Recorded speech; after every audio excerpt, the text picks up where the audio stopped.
I want elemental attack, And we are live.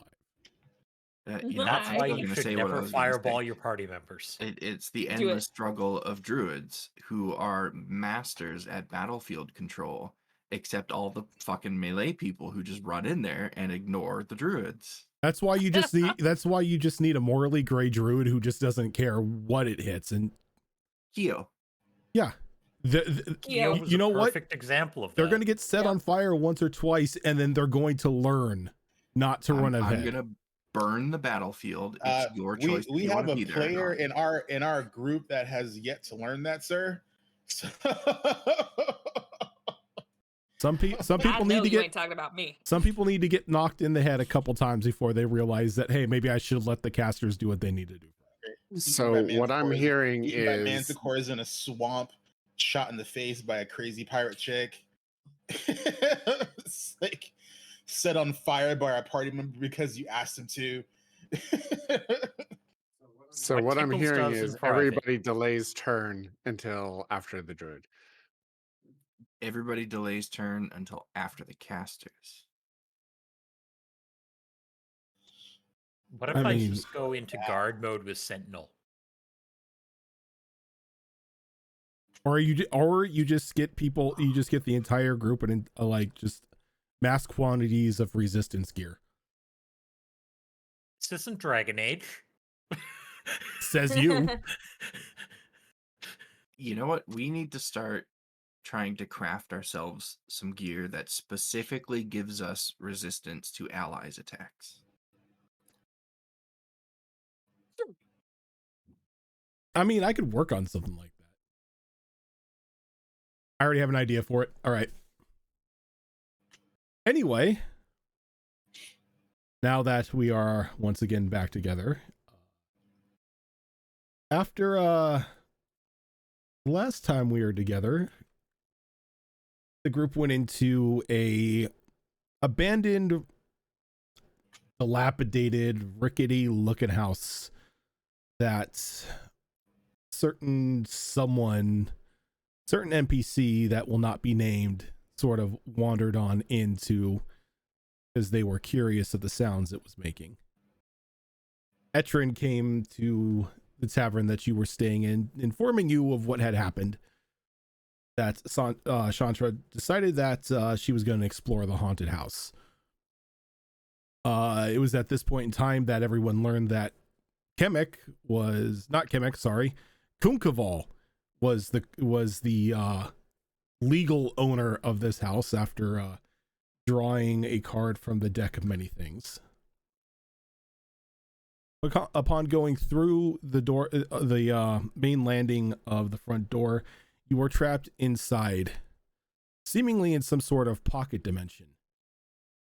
A strange undead creature walking about the top floor, carrying a dead body of a freshly killed human. After some investigation and less than tactful interrogations of a certain groundskeeper of the estate, you found out that there was a demon that had been holding the place hostage, demanding that those inside kill all but one of them.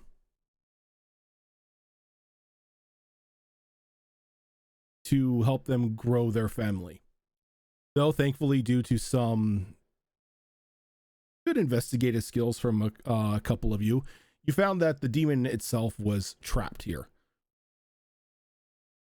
After working with the demon and pouring a lot of your spell slots into dispelling the summoning circle which had binded it to the house, you were all freed and given a favor from said demon to be called upon at any time of your choosing. After being freed, you met Ollie, or Ollivander, his full name, or I should say Kunkaval's butler. All of you took somewhat of a tour of the house and started making requests for renovations. Lathander beginning to make a list and then head out into the city to see how much exactly all of this was going to cost in order to bring your new home up to your liking. And as we pick up today, about an hour has passed since Ollie has left, leaving all of you inside your new establishment. It's not really in the best condition right now, though it looks a lot better than what it was when it was technically inhabited by the demon. Not as run down. It's definitely a fixer-up, but not something, a little love and care. Oh, there goes Shadow Fox.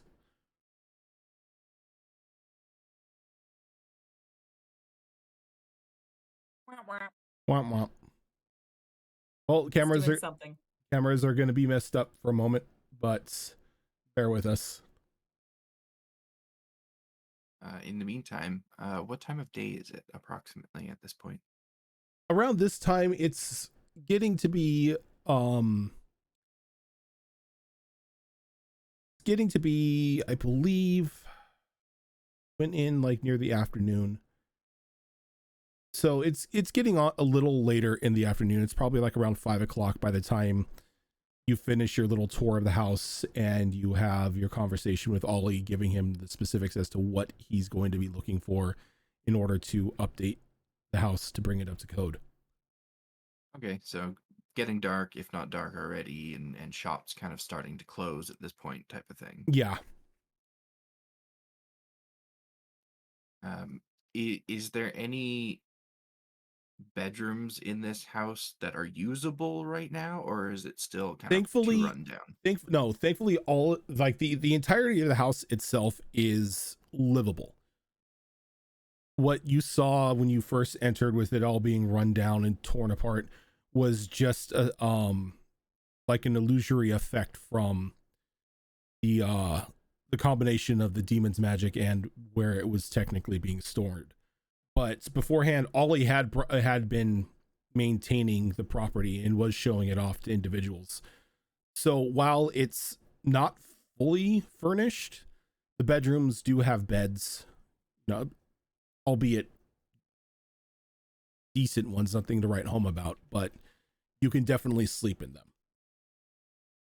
Okay. So then I think at this point I'll just kind of turn to the rest of the group and be like, I've got some stuff that I would love to do in town while we're here, but I'm afraid it's a bit late in the day for that right now, so I'm just gonna pick a room and maybe spend the night with some books.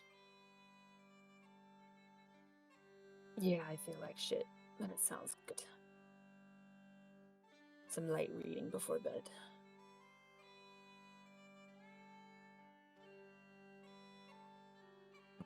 I will wander off to one of the rooms. Any room, doesn't really matter too much.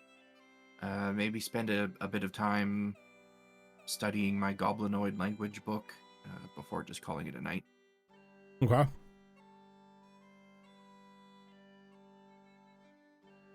What about the rest of you? Is there anything specific that you're going to try to take care of during the night, or are we going with you just going to call it an early day? Milani would like to take stock of what's in the kitchen to figure out what she might need to pick up the next day. Okay. Other than that, she'll be going to sleep. Right now, kitchen is bare essentials. Like, kind of assumed that. it's enough there to make a meal, but nothing too great.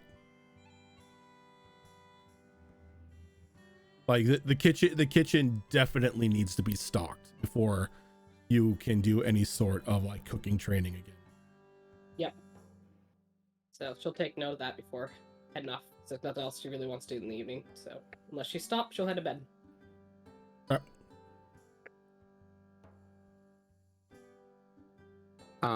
I guess I will flap off to find my room, and once I do, I'll go in and take a look around. And all the rooms are at the moment pretty barren. You've got just a small nightstand to give a little bit of ambiance in the room, and then the bed. Nothing too great. Anything that you want to liven up your room is going to either have to be purchased or have to be ordered. Do I have a fireplace though? Yeah, there are fireplaces in your rooms. Okay, I'll start a fire, and then I'll take out that egg-shaped crystal that I have and put it down, and I'll make the star map thing happen in my room so that it looks like there's stars all over the ceiling. And I'll just spend some time doing some druid crafting to make like moss grow and little flowers grow in the room. You know, try to make it all earthy and nice and cozy. Pretty much giving your room the Kunkkaval feel. Yeah. Okay.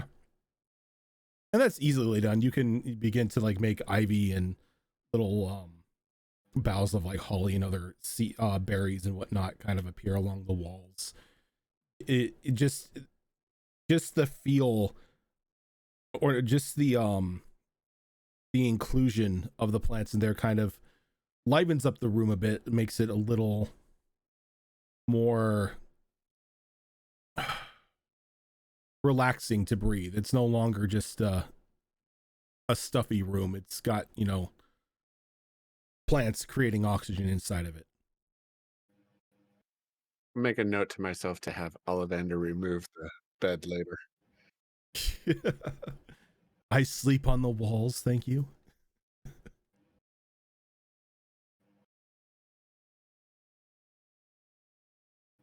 Is anyone else trying to take stock of the house or anything like that? Going to the bar.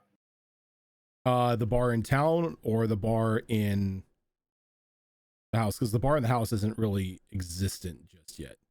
No, the bar in town. Okay, you're just gonna head to the tavern. All right.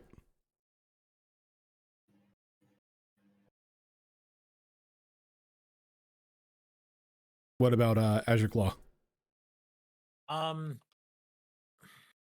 Since I'm assuming this is going to be something that resembles a home, now that it's getting later, I'm going to actually go out and just have a look around the town when the whole thing is not being chaotic. Okay. And something that both Yuriko and Azure Claw will notice is that even at night, the streets are alive. Seeing as how that the walls are constantly closed up, there's really nobody coming or going in or out of the town. There's more of a secure feeling that the residents of the city have. And so once the sun goes down, they're not hid up in their houses. They're still continuing their their daily activities well into the night. A lot of the taverns and everything are picking up in life. They're serving food to regulars as they come in. People are just conversing with one another, just relaxing out underneath the night sky.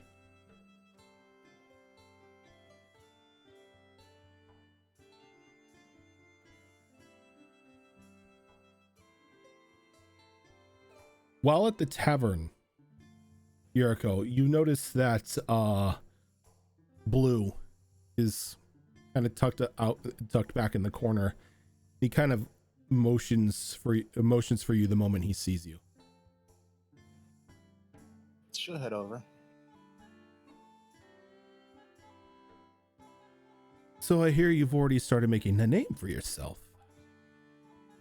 Taking care of that eyesore of a house, it seems. It wasn't intentional. Intentional or not, it put some people's minds at ease. Definitely what we wanted you to do here. How come no one took care of it prior to this? It was deemed best to just leave alone until other circumstances were taken care of. We didn't want to risk any other people or hunters dropping in there and leaving the city undefended.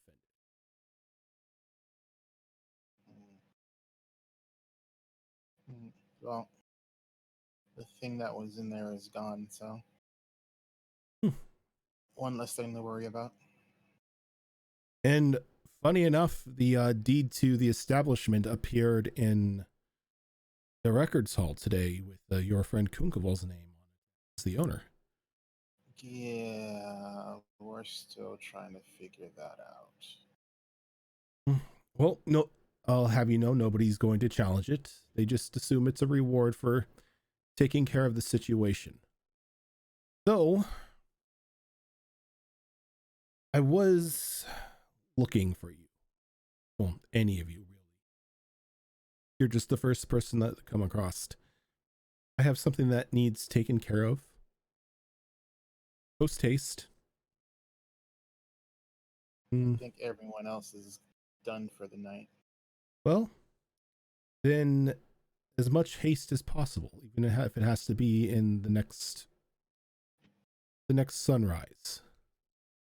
But we need someone to check on one of the farmhouses outside the walls. We haven't necessarily heard anything from them recently, and a delivery was expected from them a couple days ago. Are we gonna have an escort? That's just it. They were supposed to have an escort. An escort was sent out to meet them. The escort hasn't returned either.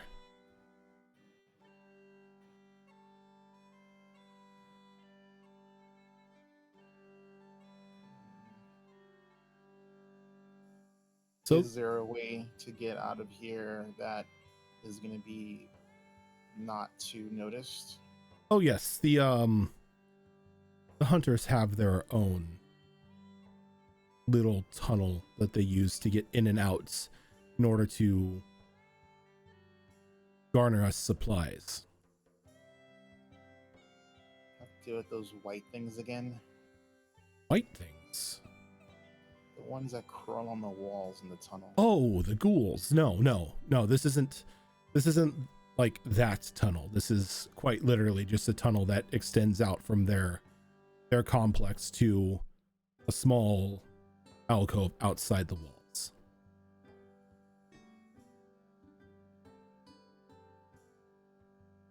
To the untrained eye, it appears to be a bear den.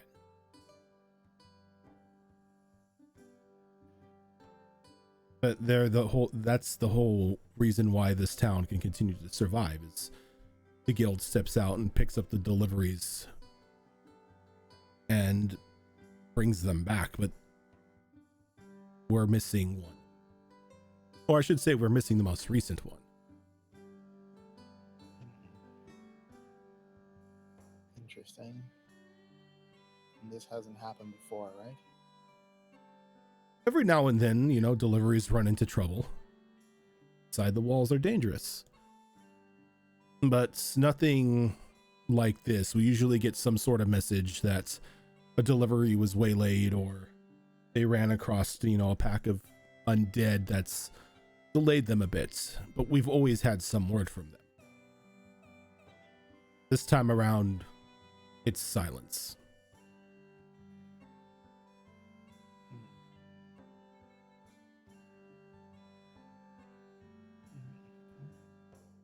I'll tell the others.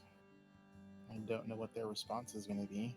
Well, should they be inclined, where do we meet to head out on this excursion? Report to, what is now the guard barracks.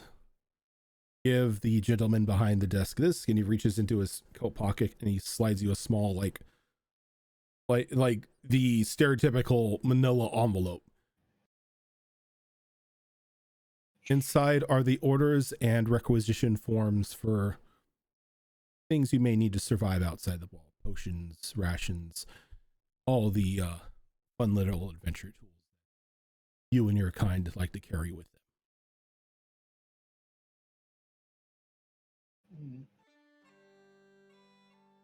Did you make any progress finding that artificer?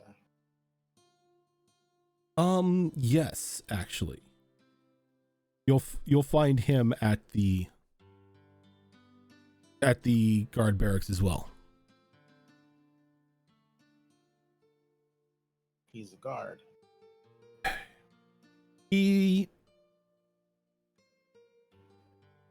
a artificer, but his prowess in combat has sort of had him voluntold as a guard. Interesting. I believe Azure Claw has already run into him. A rather large individual. It goes by the name of Drac. Friendly guy though. Goliath. Oh no, Oni. Interesting.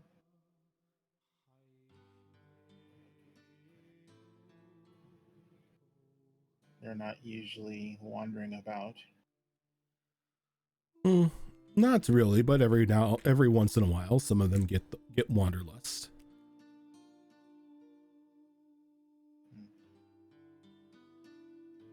I'd have never guessed an Oni for an artificer.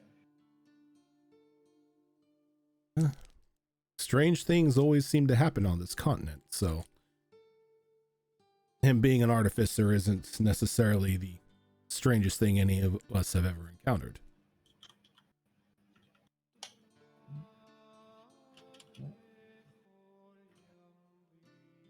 As long as he can help me out, then I don't have a problem with that.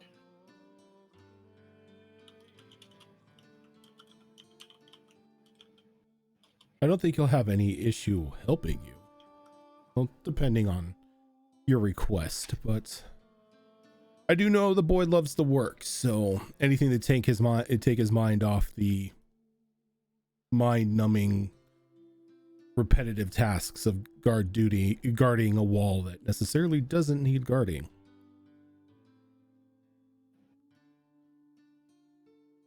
Interesting. Well, and she's gonna like wave at a waitress to bring her like a drink. Okay. And as the waitress takes your order, a blue kind of signals like, put it on my tab.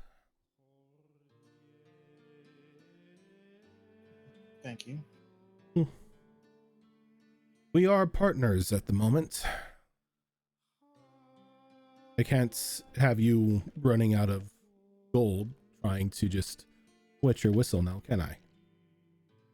I don't drink that much.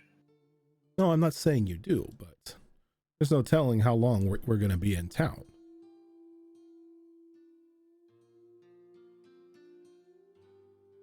Speaking of that, he reaches into like another pocket and he pulls out a small bag of gold and just like drops it in front of you. Your stipend for this week. Inside, you'll find 500 gold. Use it for whatever you and the group need. Okay. Well, I mean, if we're having requisitions, I don't think we're going to be needing much beyond what we already have. No, but, you know, this is for personal preference. If you want to go and get supplies that aren't normally given by the quartermaster, or if there's any projects you need to be working on. Can't just have you all just doing mind-numbing hunter work now, can I? Oh, I find ways to keep myself entertained.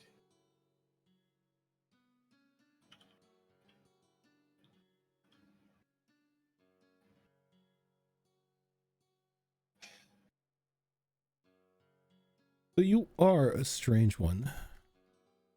And I do want to get to know more about you, but Alas, I must be off. Everyone needs my attention. I'll let the others know about our task.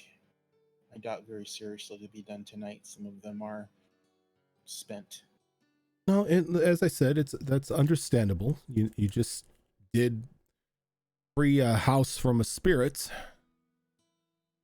Get your rest, your drinks, and take care of it at your leisure, but the sooner the better. I'm pretty sure they'll want to do sooner than later. They're sometimes overzealous.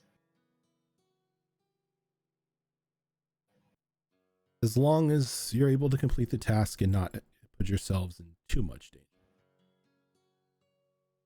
Well, hopefully it's just a simple matter of mistiming or something breaking down.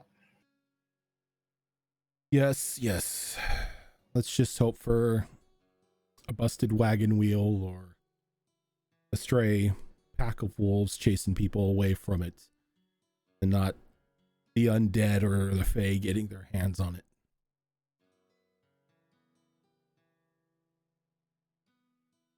Have you had much problems with the Fae taking things from you?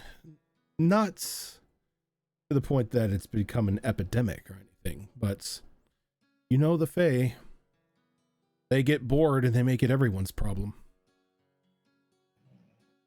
I didn't think they wandered too far from the forest. Oh, this entire island is home to them. They don't just live in the forests here.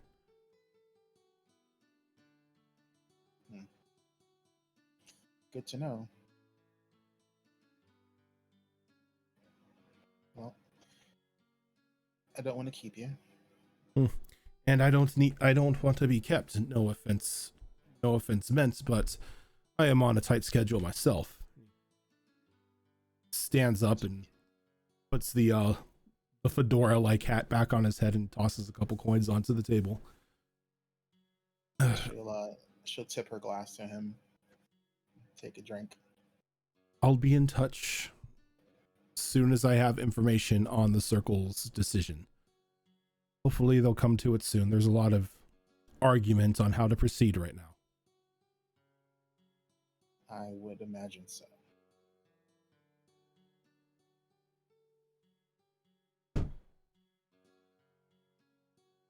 He gives you one more nod and he sort of walks off outside.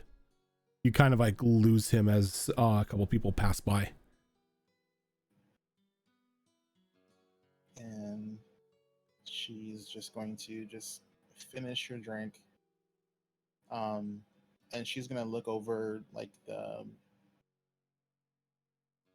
she's gonna move more into the corner where he was, and just take a casual look at the information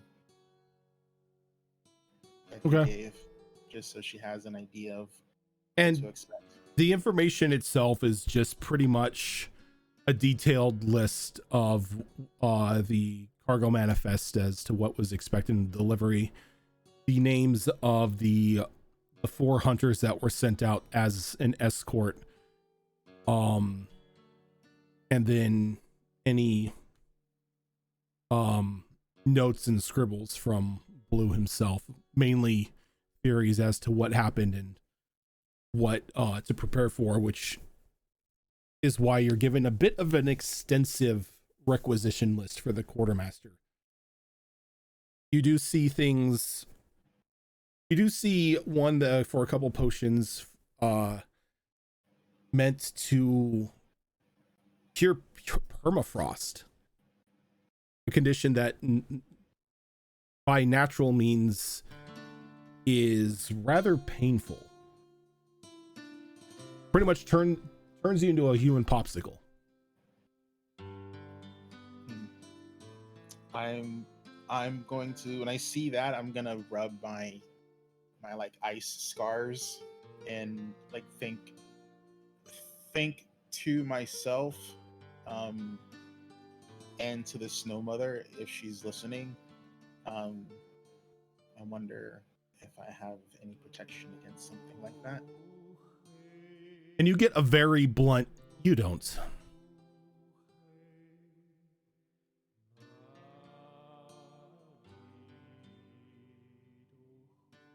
Shame. It's not one of my doing.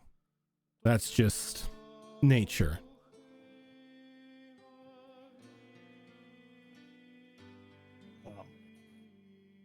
So, I'm happy you contacted me. Something will be arriving for you soon that I need you to slip to Nalani. Quietly. Don't let her see you. She's very alert when I'm around her. Well, you don't need to put it on her person. Just put it somewhere where she alone will see. But it is important that she see it. Will I recognize it? Well, it'll be interesting because it's, well, you won't recognize it, but you'll know it's for her, unless you're expecting anything else to be delivered to you through a town that's been closed up.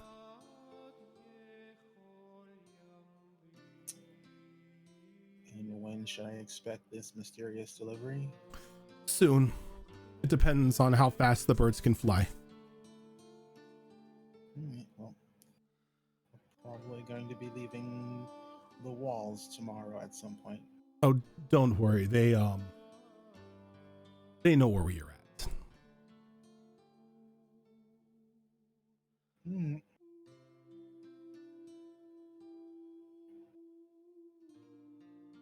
You kind of just kind of feel like a little bit of a chill rush over you as she just goes radio silent.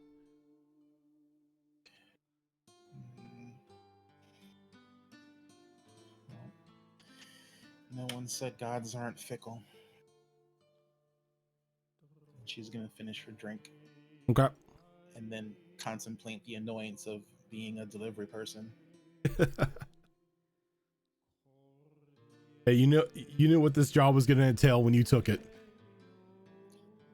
Yeah, I mean, Given, phenomenal frost powers, but every once in a while you have to act like FedEx. it is what it is. It is what it is. She's gonna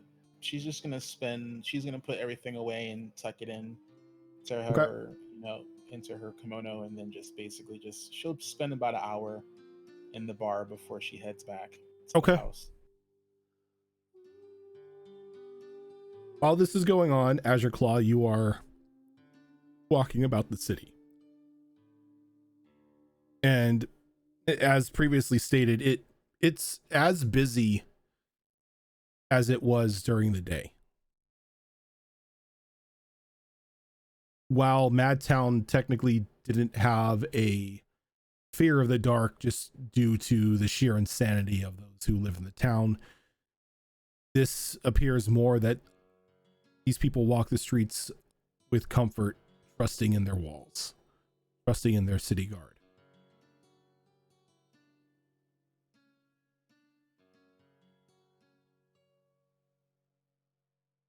But as you're walking about, is there anywhere in particular you're looking to go? Not really. Just more trying to get a lay of how the town looks overall. So the town itself is built, or the walls of the town itself is built in like an octagonal shape, with a vast majority of the city itself being built in the center of said octagon. They give about a good 50 to 100 feet on either side, or to either wall, distance between the ends of the buildings and where the wall stands. The one house that sort of breaks this example is Kunkaval's, which is pretty much right against one of the walls.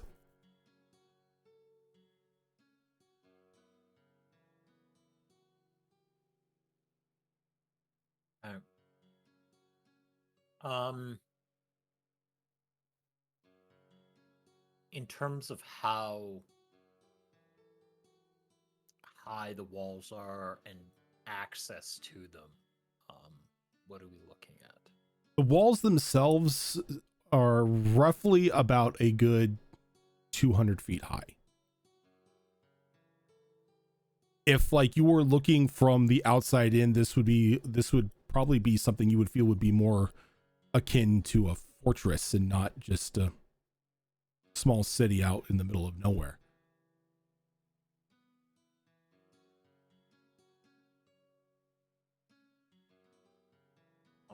I guess the better question is, are people allowed on the wall, or is it strictly for the guards? You don't see anywhere in this city that would allow you to access the top of these walls. You sort of get the feeling that there are, like, the means to get to the top of the walls are only made available to the city guard themselves. Probably through some interior elevator systems or lifts that connect directly to the guard barracks itself. So there's no like obvious, oh, there's a stairwell up or anything. Yeah, there's no stairwell or anything like that.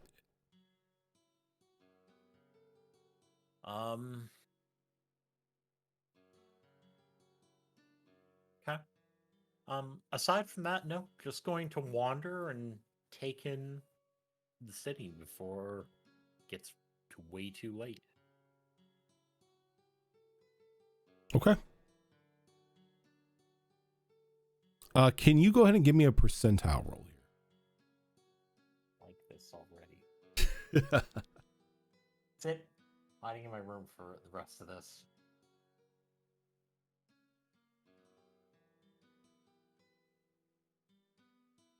$31. 31. So as you're walking about the city, faintly you hear down one of like the alleyways sobbing.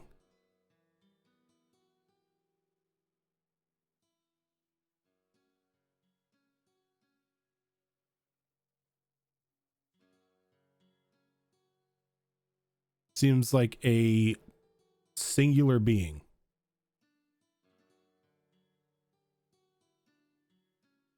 Is it somewhere I can see, or can I only hear it? You can definitely identify what alley the sobbing is coming from, but you can't necessarily see what is making the noise.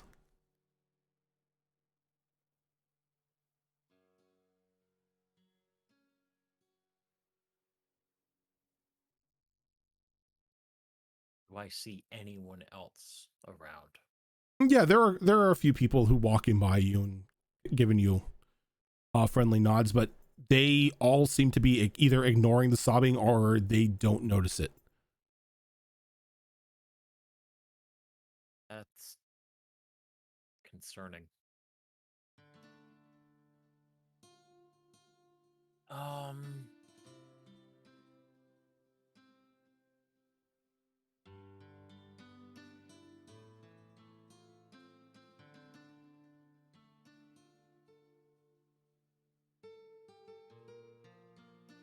I'm going to poke my nose down the alleyway that I think the noise is coming from. Okay. Go ahead and give me a perception check.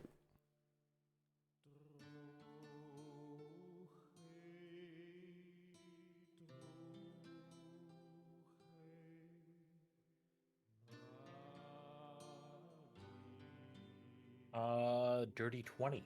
Dirty 20. For a moment, you notice the outline of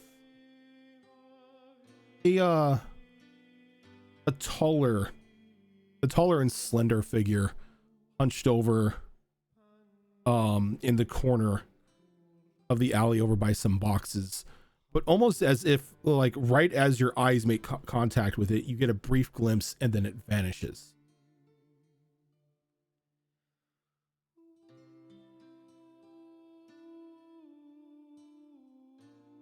Nope, nope. We're going and finding someone else before we poke our nose down there. Okay. Nope. And there, Dealt with this shit too many times. like the city street isn't like every walkway possible still has people going through it. So you've got you're pretty much your pick of the litter if you're just trying to grab some random person. No. How far am I from Kunkevel's house? Not far, probably a couple blocks. Guys, it's our house. Our house. I am going to go into a dead sprint and sprint back to the house then. Okay.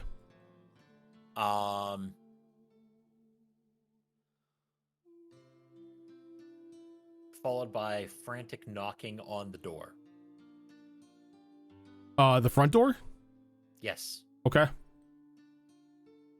And this is something that everybody is now introduced to, as that frantic knocking is echoing through the entirety of the house. There is no peace from this noise. And then there comes the rushing of footsteps towards the door, and Ollivander opens it up in a frantic pace, like expecting some sort of emergency or anything. He's like, "Oh, Master Azurclaw, I thought there was an emergency, or the house was on fire, or we forgot to pay." Oh, what is it? Need person or people. He kind of like stares at you blankly. Well, I mean, there are persons or people in the house. Is there anyone specific that you need?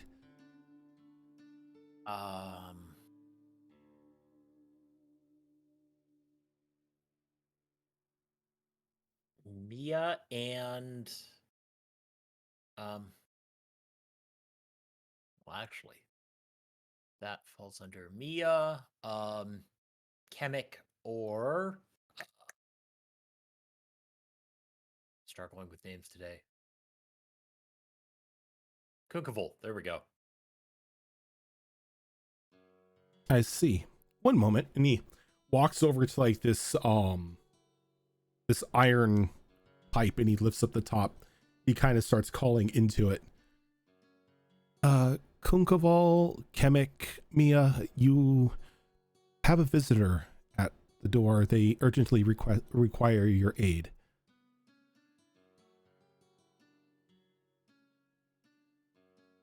And it's at this point in time you all see two different pipes in your room, like a small, like one that's open, it's got a large funnel on it, kind of acting like a speaker, and there's one down near your door for you to speak into.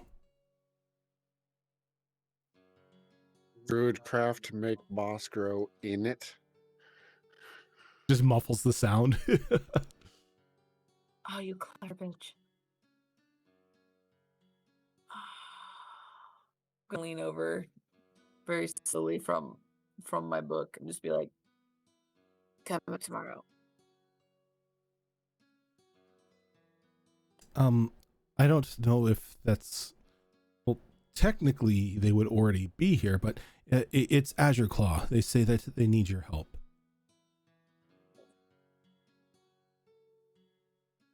Lonnie.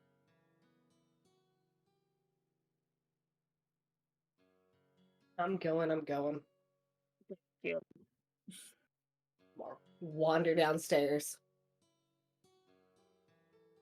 I will wander down as well, not responding through the strange pipe contraption or anything. Just kind of acknowledging the ambient voice in my room and going down to the front door. I'll snatch the ball of moss and flap down the stairs, and I'll chuck the ball of moss at Azurclaw.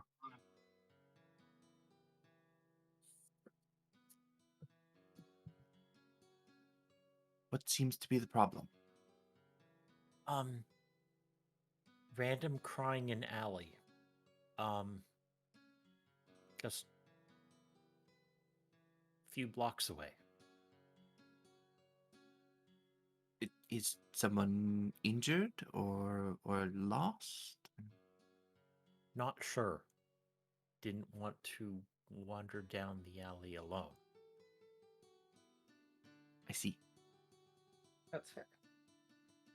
Well, I suppose if there's someone there that needs healing or something, I've got a little bit more magic left in me for the day. And you Shall said we? there was what was the thing I saw? It looked just to be a tall, slender human. Definitely somebody you would notice in a crowd. Like they stand like shoulders above everyone. I've played that game. I'm good. I'm not talking about like Strange- Slender Man to where he's got like spaghetti arms. But he's also strange tall. Individual It's more like Yeah. they're a beanpole. would stand out. I see. Well, we should make haste, I suppose, in case this strange individual is in need of assistance. Suppose there's no way talking you two out of doing this, right? Seems like a real stupid idea to get involved in something we don't have to. But if somebody needs help, One more go with just to make sure you two don't get yourself killed. Fair. There's Kungalong, what we will need. you come with? Yes, but very tired.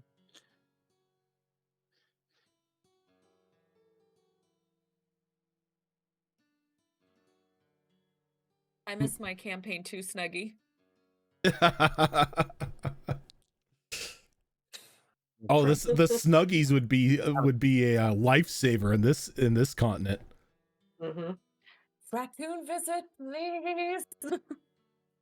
Actually, to that point, so in leveling up, I did get an extra spell slot, but we haven't rested, so I don't have that accessible yet, right? Correct. You have to rest in order for the spell slot to be able to be used. Gotcha. Think I'm selfish. What's that? Why do you think I'm being selfish right now? I'm like, nah, you got this. Also Sleep very now. much Kimmick thing to do. Fair. One exhaustion is just skill checks, not a big deal, right? It'll be fine. Literally did not want to go into alley without caster. I mean, I'm happy that you guys are, learning. It's like we know you or something. Listen, there was a coin flip for Azure Claw's innate curiosity versus my intelligence of don't do the thing. I'm like, I know better, but does Azure Claw know better? So, Azure Claw, I take it you're leading everyone back to the scene of the sobbing. Yes, with a little bit of haste, not like leisurely stroll. Okay. So as you make it to the alleyway, the sobbing is no longer there. As you had witnessed the individual that was crying just seemed to vanish. Yeah, that still means we need to go look.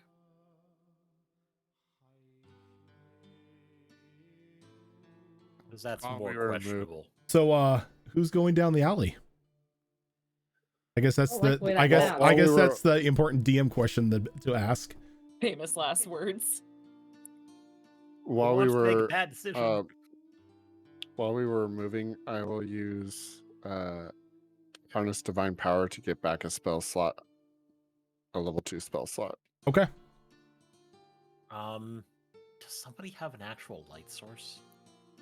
Yes. You we'll all pull do. the hood up on my. We my do. lamp. You all do.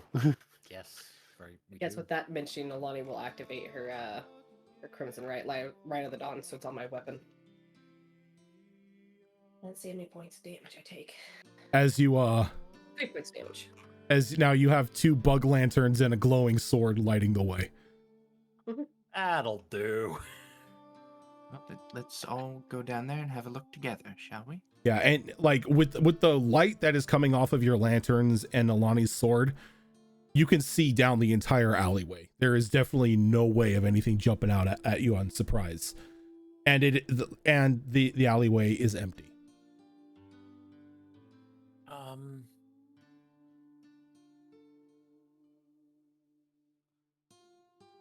I want to search for absolutely anything. Sure. You can definitely give me an investigation roll. Yeah, no, Let's go ahead and make it a group investigation roll. This is one of those. No, I failed to deal with this. Is there another way out of the alley, or is this a dead end? This is a dead end. Oh, I actually I have was decent doing investigation. good until I remembered that we're rolling at disadvantage. Well, me and Kunkafal are anyway. And Kemek. I'm gonna. Kimmick's up there. I ain't there. Kimmick Oh. didn't come.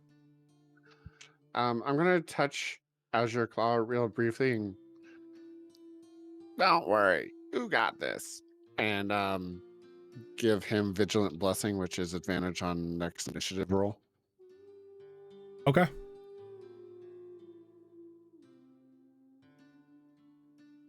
It's like I've scarred you guys enough to you just expect fights everywhere.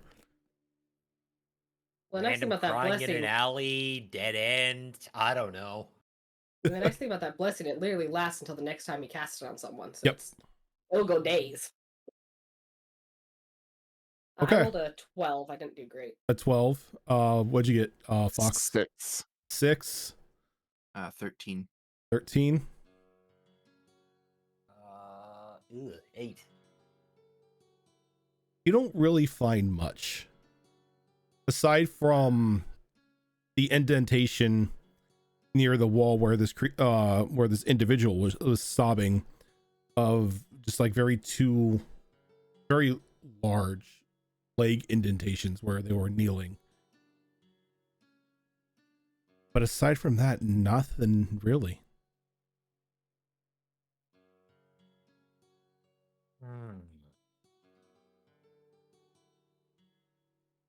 Well, whoever was here seems to have left of their own accord, so I'm sure everything's fine.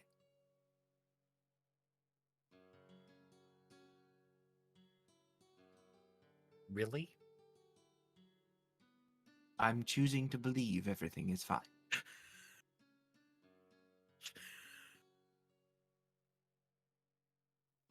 Damn it, Mia.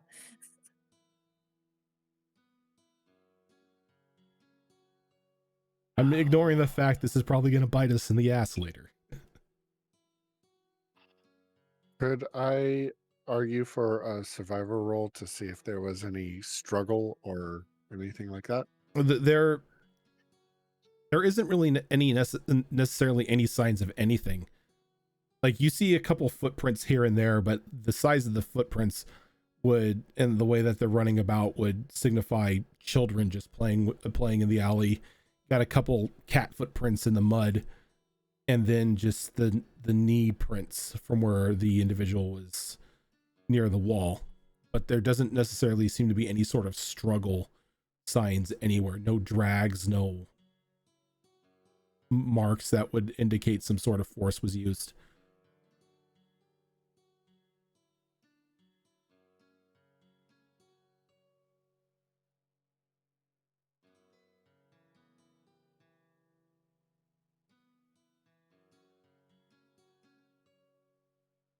How long ago was this? It's been probably like minutes. At the most, it's been like 10 minutes.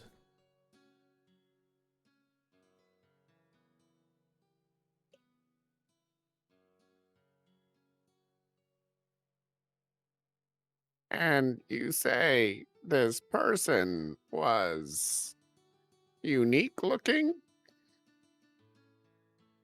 Ezerclaw kind of stretches an arm up. Tall.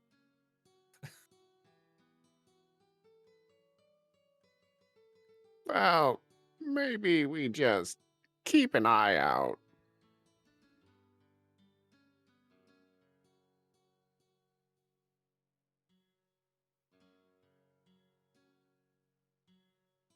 Would I have been able to tell if the crying sounded male or female? Give me a survival roll. That's fair.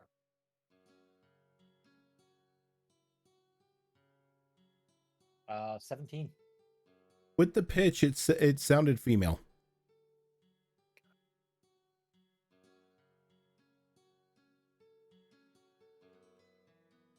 Almost familiar, honestly. That's not helpful. We don't know any tall, lanky female of any breed, do we? Don't give me that horrific nod. My memory's bad, and Azraquaz is worse. I can think of a couple. I'm going to voice that concept out loud. Do we know tall, overly slender women? Was the hag not tall, Rojan? The I one feel in like most of them are. the one in the Bride? the one with the dolls. Yeah. Yeah, she was pretty large. Tall hag. Yeah, she was pushing about 6'8".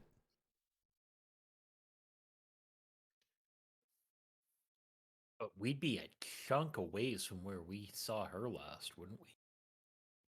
Yeah, Well, generally, She is distance hag. doesn't matter for hags of her power. Yeah. Could have I mean, when you say lived tall, the are you rest of talking my life without knowing that. my height kind of tall or shorter than that? That's a good question compared to Nalani. how tall is Nolani? 8 feet. 8 feet. It's a little shorter. Not much.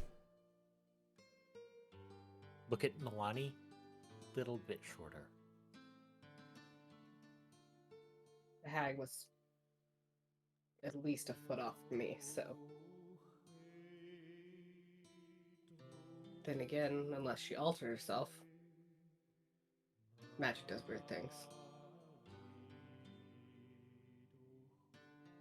How I recall how tall the bride was when we were stuck in the house that we caught a glimpse of?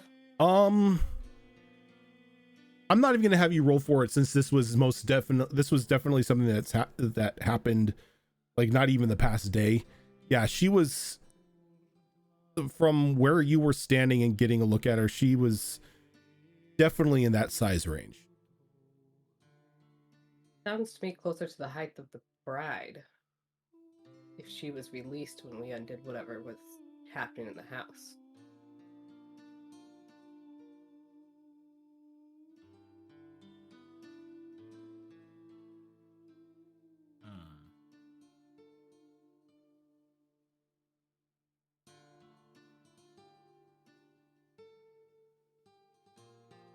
Which means you're probably a great idea that you did not approach this crying being, but it also means it's now loose in the city.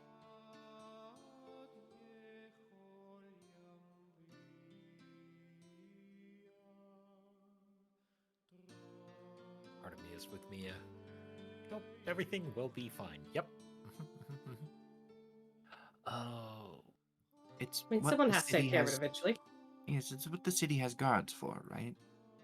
They get paid for that kind of stuff.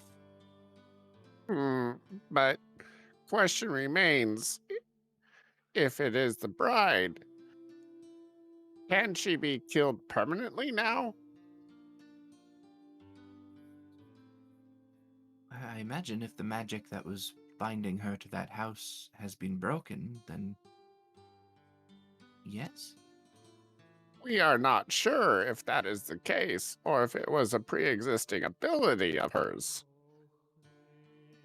True.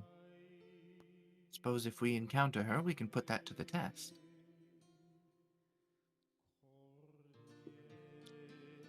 Something the guard is not equipped to handle, I think.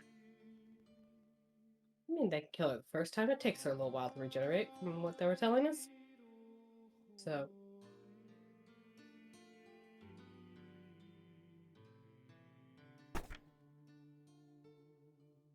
Well, if not here, should we head back to house? For now? For now, yes, I think we all do still desperately need a bit of a rest. Possibly come at this tomorrow. Perhaps we should let our friends at the city guard know before we reside for the night. Might not be a bad plan. we should also warn our Where friends was not the to go Oni any supposed to be stationed? He was on the wall tonight. Crap. Why does he have to be on the wall? Oh, no. Send message? Looking at Mia. Paper bird, perhaps. I can do that, yes. Who More am I clear sending it? than your instruction about mice. Yes, of course. And who am I sending it to exactly? The Oni, whose name I cannot remember. Drax. Or Drac. Not Drax, Drac. Drax is a different problem. Yes. I think all he's a solution, personally. Wrong game. Wrong game. Let's return to the house, and I will put together a note and send it to this Oni friend of yours. All right. I would have maybe question for Kemek.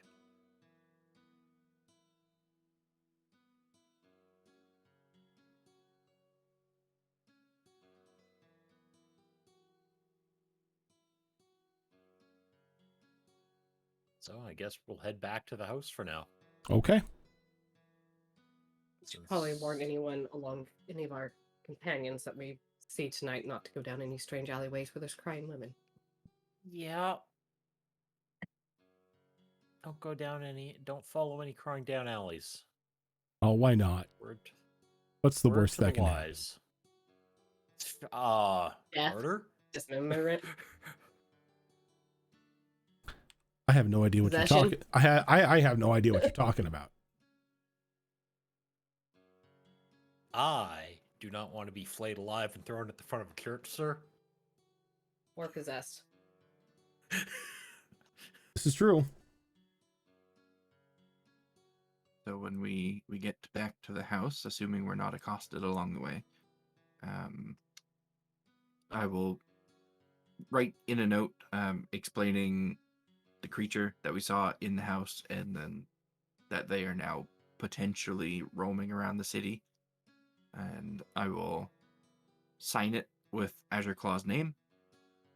I'll fold it up into my best depiction of a paper raven. And then I will use my animated scroll ability on it and tell it to go find the Oni on the wall. I mean, that's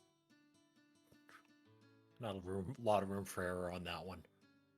Well, I hope there's only one Oni within 24 hours of travel. If there's not, and there's other Onis on walls somewhere, I think we have bigger problems to worry about. Entire clan just chilling outside. Be protected. Two random Oni on the wall are just getting really confused because the little paper bird keeps flying between the two of them. That's For some reason in my head it's like a slightly lopsided bird, so it doesn't fly to the side. Yeah, I don't fold a lot of birds. I mostly do like insects and like little dragons. So it's probably a pretty shabby looking bird. So it's like one of those hastily made paper airplanes. where one wing is Yeah. definitely shorter than the other. Yup. Has to flap that one wing extra quick just to stay in even flight. I mean, like Nemo and Finding Nemo and his little fin. Exactly. The bird's got a Watch me lucky kids wing. things. You just Nemo'd this bird. Yep. yes, yes, we did. Lucky. So it's just like flopping around somewhere sideways. Okay. So you send that note and you all head back to bed? Or head back to the house and then I would assume back to bed? Mm-hmm. Okay. Yeah, finish out the night with whatever time's left to continue reading books and then sleep. Okay. Kimmick's not completely passed out. I'd poke them and to be like, seems like the bride might be outside the house. Watch yourself. Like, literally right now outside the house. No. But we're pretty sure that's what Azure Claw saw in the alley. So what I need all of you to do when you go to sleep is I need you to give me a D10 roll. D10. Yep. Everyone gives me a D10 roll. Why is this making Really me quick, nervous? how late was it at night by the time we freed the demon? The demon itself, all of that, like you were done with it by like around like 5 o'clock at the latest. Oh That shit. include- Okay, does so I that had time include me to. as well. What's that? Does that include me as well? Yeah, everyone. Okay, because I was trying to, quote unquote, do some light reading and do more of my my language stuff. So that Okay. gives me time. Yep. But D10, you said. Yeah.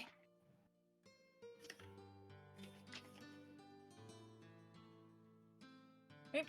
6. As 6, 9, 6. 7, 6. HP Fox, And 2 and 10. Ooh. All right, who rolled the 6? There was 2 of you, I did. right? Okay. Yep. There's 2 of So us, yeah. Chemic and Azure Claw, the entire night during your rest, at random intervals, you just hear a random woman's voice whispering to you, "Please remember me." And this happens throughout the entirety of the night. It's not enough to interrupt your sleep, but it definitely sticks with you when you wake up in the morning. This is why I wanted to be in my tent. No one can touch me in my tent.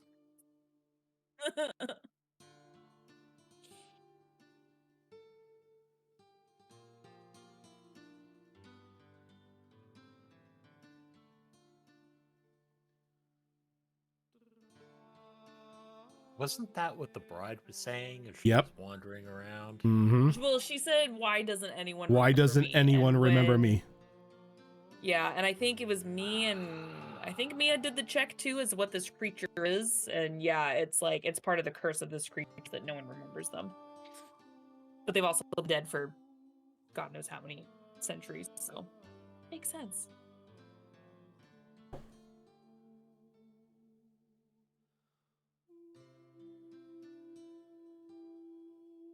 Well, shit.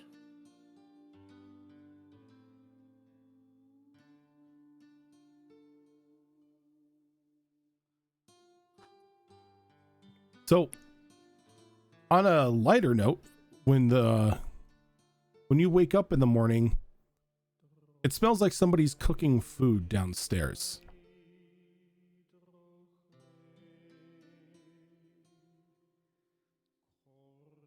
As you can see that there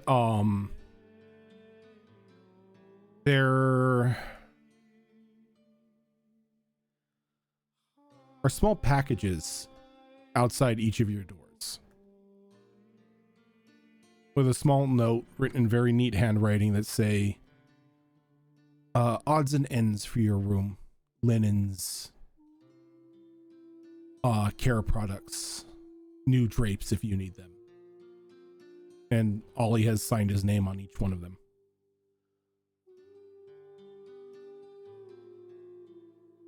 I'll immediately scoop that package up and start decorating the room with that stuff. Of course, scoop it up and dump it on the bed for now. I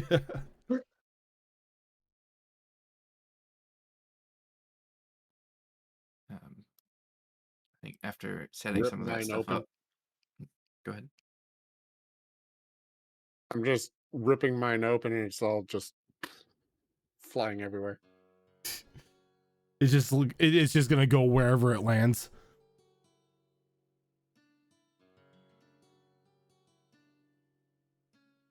Yeah. So after doing that, I'm just gonna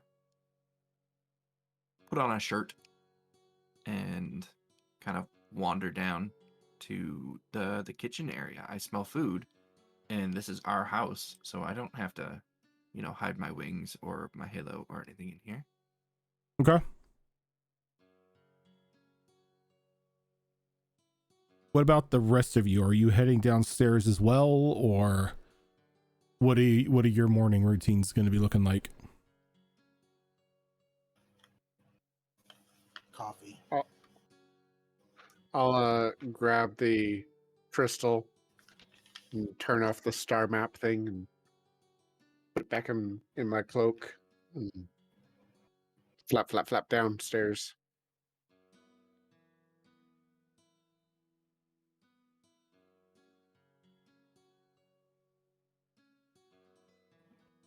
Okay. Yuriko's gonna wait until everyone's at the table. Fashionably the last one. Melanie has a morning workout to complete before she can go in and eat, so she'll go outside to do that for now. Okay. Out back and then head in afterwards. What about Azure Claw?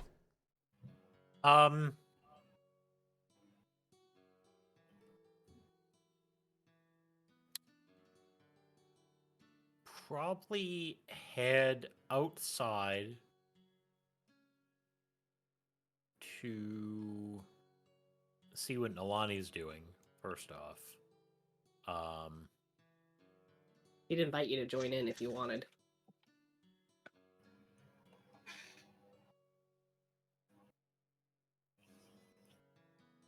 I'm good. Suit yourself. Still recovering from fighting Oni the other day.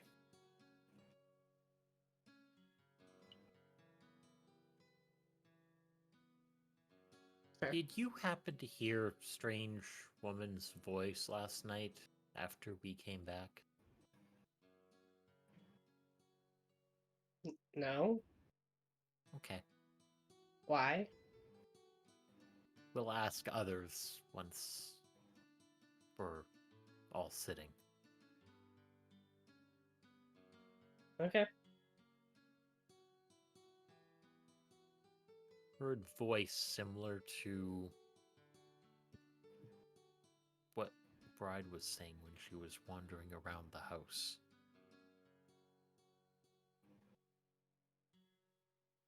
That's concerning. Maybe me or Kimek might know more. They seem to know a little bit about her nature. That is my thoughts.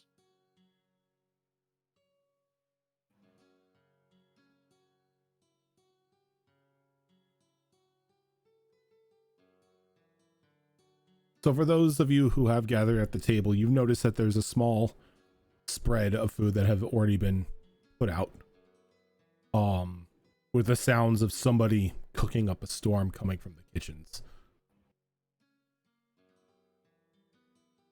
Every one of you have a small name card that seems to be seated in a specific order on the table.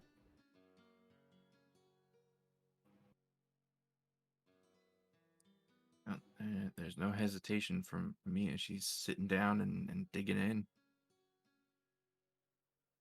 Kimmik would be down at this point.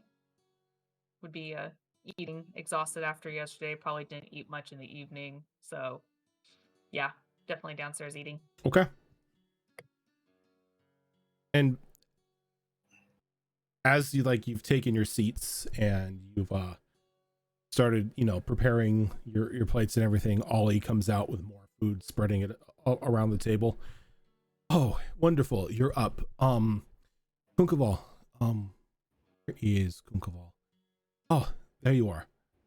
I got a quote for how much everything is going to cost for the additions on the house that you and your friends wish to, well, add on. So I know the big request was a teleportation circle. There is a permitted mage in town who is willing to do the work, but they're asking for 5,000 gold for it. As I just see Sorrow die off camera. Your greenhouse, I was quoted at 400 gold. The gymnasium upgrades is going to be another 300.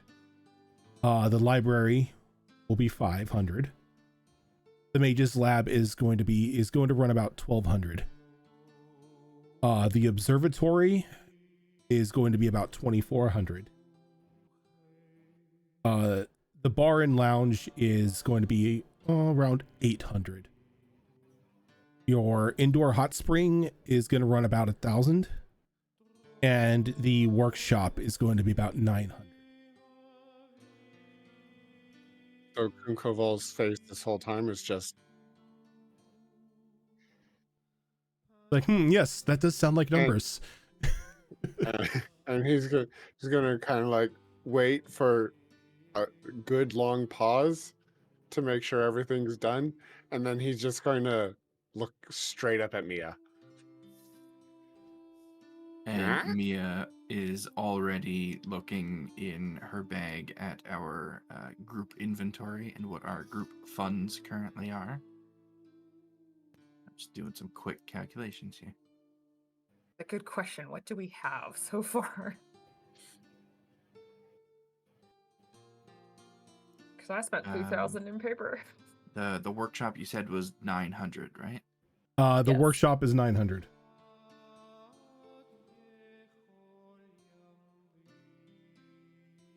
How Well, much did you say? I've got some good news, everyone. What is it? Altogether, it looks like these improvements are going to cost about 11,500 gold. In our group treasury at the moment, we have 12,500 gold. It would As your clean claw out kind our of- treasury, but it would pay for all the improvements. As your claw kind of looks around and digs into his bag for a moment. Yep. Sorry, but Oh, and pulls out 3 pieces of jewelry and sets them on the table.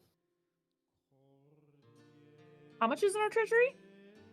Our treasury currently has 12,510 gold in it, and all of these the correct improvements yeah. are 11,600. Oh, see, when I did the total, when I did the calculations here, it comes to 12,500.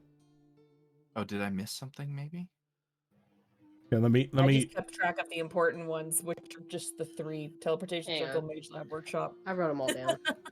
I have a calculator here. Give me a sec. While I'll Those are the run the important ones numbers. to you.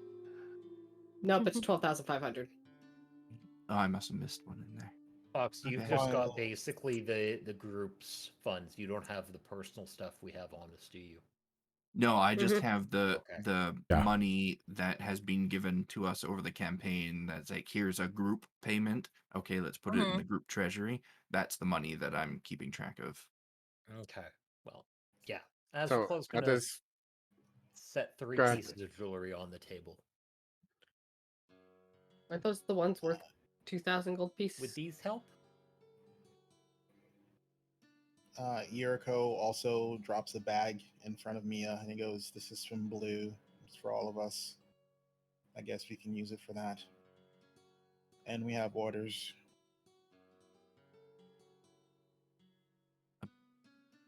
Sorry, payment from Blue and orders.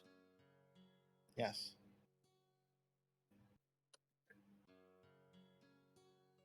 He needs us to do a job.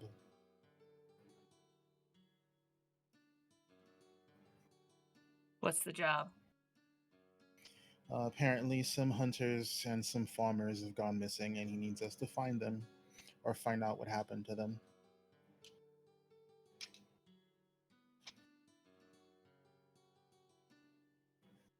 Are they important in some shape or form? He seems to think so.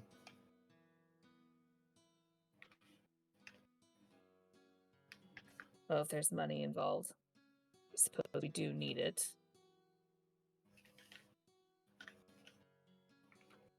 Well, one thing at a time, perhaps. Let's resolve this house improvement stuff first.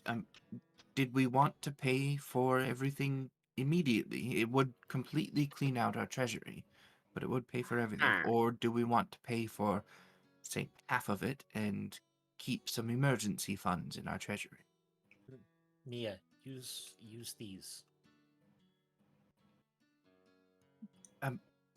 Noise also going to drop 5 gems on the table, each worth 200. These So gems it's from? I had a card at the beginning of the that's game. true. Yeah, true. and that's 6,000 gold worth of jewelry. I'll turn to. And I give you 1,000 gold worth of gems to cover the cost of the hot springs that I want. It was Ollivander was his name, right? Yeah. Oliver? Ollie. Ollie. Turn to Ollie. Do you accept this sort of thing? Are you able to fence it and get the value, or do you just need straight money? Well, That's a good point. given the condition of this, well, not the condition, but the state of the town at the moment, I think straight coin would be the best option. We don't really have much use of gems or conversion at the moment. We don't necessarily have a steady commerce of travelers. I'll put the gems back and toss out 1,000 gold. Itty. Put the jewelry back in the bag. Oh well. Good to know we have items of value on us, though, if we need it in the future.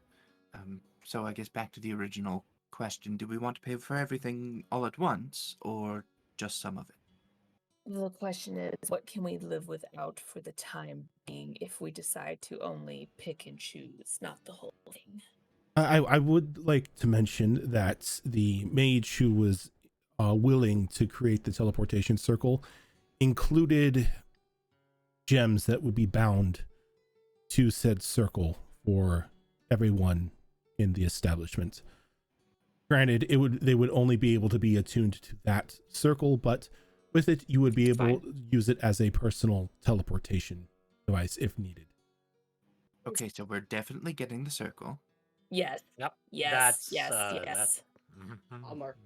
Push the I was 1,000 gold going to towards. contribute to that, but as I only have jewelry that's worth quite a bit, and they're not accepting jewelry, at least we have that in our back pocket for additional funds later. Yes. And Nalani, the gesture is great, but I think No, we're I want- all going to be making use of that indoor hot spring, so I think it can probably be paid for with the group treasury. Wait, I just what want that are hot we? spring.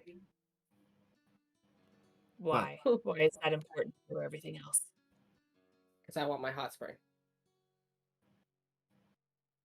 I want to argue against it, but considering how I requested a mage's lab, be quiet. So I think the Can- library is also important. Kuhn is just Nalani. looking up at Mia with this questioning look like, why aren't we just paying for it? I heard numbers matched.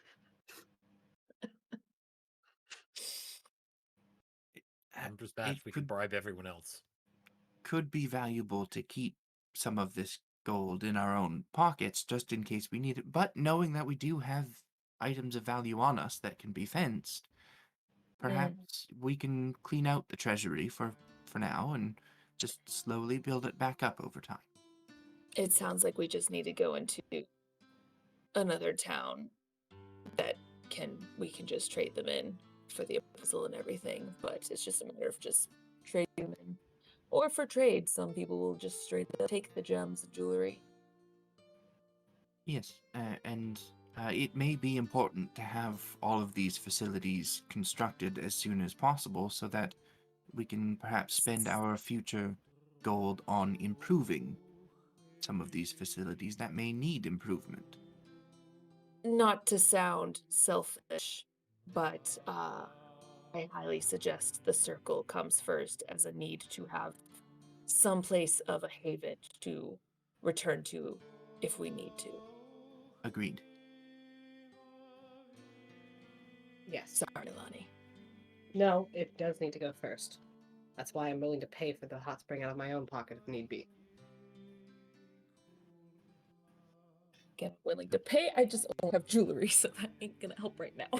So I still have 44 of those gems. I'm not worried about the money. Girl, you good, man. You sugar mama. Sounds like several of us Just are do on everything. the same page, yes, about paying for everything. Everything. I most definitely can do that. After breakfast, I will make my way out back into the city to start requisitioning the work and providing the payment to all these individuals. Wonderful. And Rotation circle's priority, yes, on the circle. Oh, you will not have to worry about that. There will be different teams working on different sections of the house, as each requires a certain expertise. Wonderful. So I guess you'll be needing this then. I say as I empty our group treasury into a bag, save for 10 gold that stays in our treasury. Worth it. And I push the sack of money across the table. Yes, I will most definitely be needing that. Out of curiosity, how long will it take before the circle is up and running? I'm not necessarily sure. I didn't ask when I got the initial estimates, but when I go to make the payment today, I can inquire for that. Yes, please, because depending on how much longer we are in town, I am willing to waste a day or two, if need be, to receive those items to help us.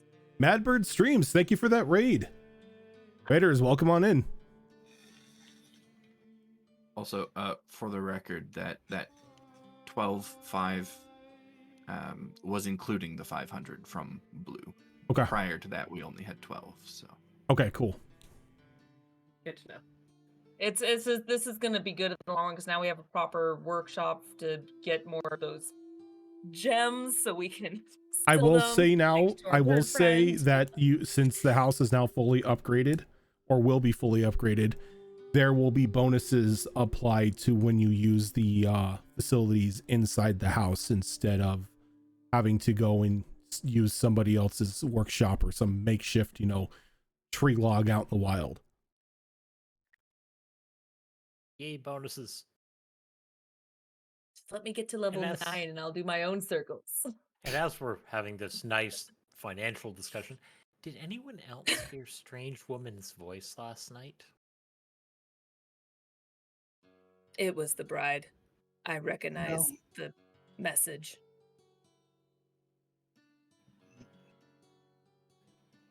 Was she wandering around? Actually, no. That's strange. It would have woken me up. No, she's definitely on the loose somewhere. Perhaps if we take her out, we will get more coin for it.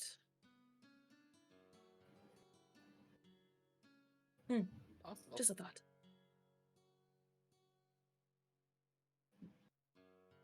Sounds like we have a job Sure to do how anyway. She so got we can... loose. Well, if we do this job, by the time we come back, who knows? Maybe she kills 1 or 2 people. We get hired. We get paid for the jump. Let's just leave it be until it kills somebody so we can claim the reward. Yes. It's hard to play this character sometimes. My I'm ash wants sorry. to come out. I'm sorry. I didn't know you were playing a Witcher. Jesus. Not our problem until there's a bounty posted. Yeah, pretty much. I'm not here to save everyone's lives, okay? I'm just I a don't simple feel goblin. bad. It's not my problem. It was here when we got to the house. It just got loose because Exactly. of us. That's not our fault. I didn't put it here. I'm not the person that forgot them. Or the town that forgot them. All right. So before we go ahead and start this new day, let's go ahead and take a quick break here. Get up, stretch our legs, freshen up our drinks. And when we come back, we'll figure out what exactly the crew is doing before they go off on this next mission. So stick with us, everybody. We'll be back in about 5 minutes.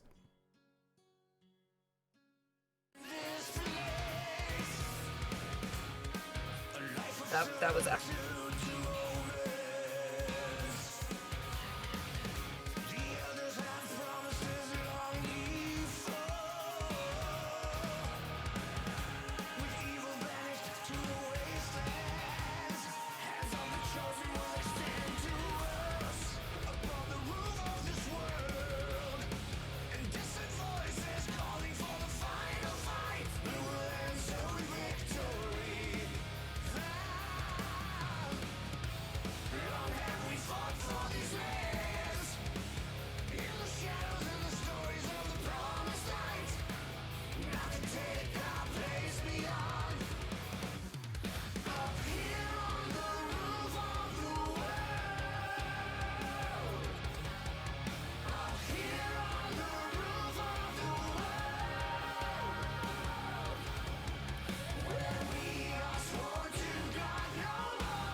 Like, I And have pictures of we her doing are this. back. She's like, I'm ready for my close up, Mr. DeVille. My son was Pretty this way. much.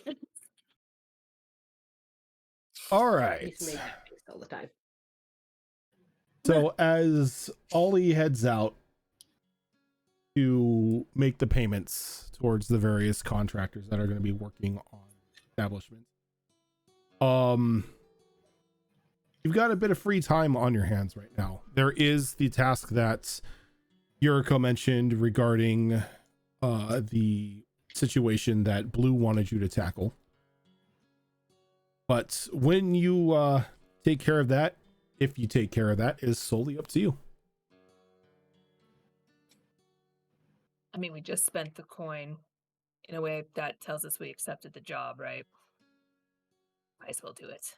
Oh, No, was that an he gave advanced us the payment? coin. No take Sounds weird. taxis. Yeah.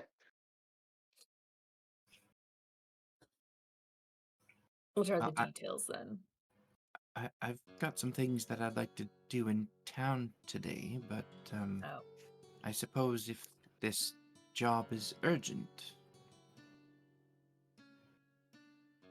Again, he made it sound like it was. Now, you had mentioned that he gave us orders. Did he actually order us, or did he ask us? Gave us orders, and she puts down a manila envelope.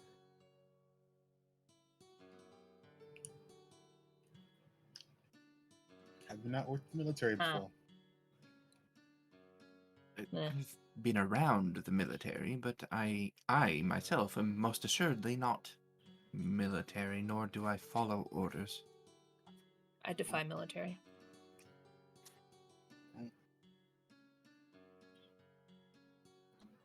But we got paid, so suppose we can't be too rude about it. Well, we Probably can. should deal with that. Okay. Which reminds me, Mia. I have something for you I no longer require. Oh no! Down the wrong windpipe. Been there. Yeah. Take your time, on. I'm sorry, I shouldn't have been drinking. What?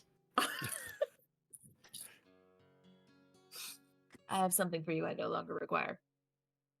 What's that? As they go inside their bag and they pull out several tomes for you. And once they like just one by one by one by one, just like, there you go. You might find these useful when you have the time. But I've already read them. I already got what I need, and I no longer need them. Oh, are those the books that you picked up at the name of the shop that I can't remember? The tomes. Yes. They are. Ah, those would be quite useful. Yes, I don't suppose you could hold on to them for the time being, though, and I could just ask for one when I need it. I don't have a bag like yours, I'm afraid. Ah. All right. Do you want to keep one now? Sure, I'll take the one off the top, whichever one it is. That is message. Because we're wizards that didn't take the basic bitch shit. Not allowed No to mage yet. hand. No message. Once I No get to the point, prestidigitation. No. once I get to the point where I'm learning more spells than I have Vitamancy spells available to me, then I can start taking the other spells. Yeah. Until then, that's still several levels away, I'm afraid. Yep. Very much appreciated. When I'm done with this one, I will swap you for another. Sounds good. I will get that out of my inventory as you now have the spellbook message.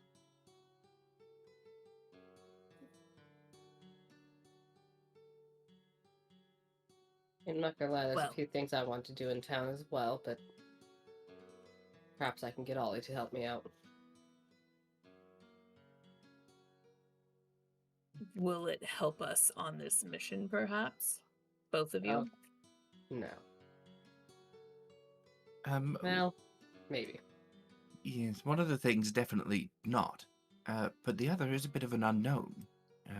We had heard of this Lady Vaga that possibly sells magical goods. We have yet to locate her shop, though. I was hoping to search for that today. Oh, did somebody call me?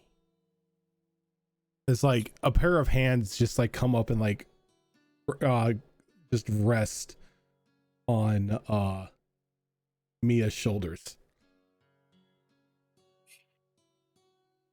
That's what you get for being a tall character. And then like this little head kind of peeks out from, like behind Mia.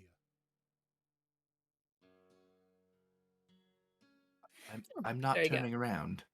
Is this something I have to attack, or? Oh, it wouldn't matter if you turned around or not. I'm kind of attached to your back at the moment. Excuse me? It's the first time she's had something attached to her.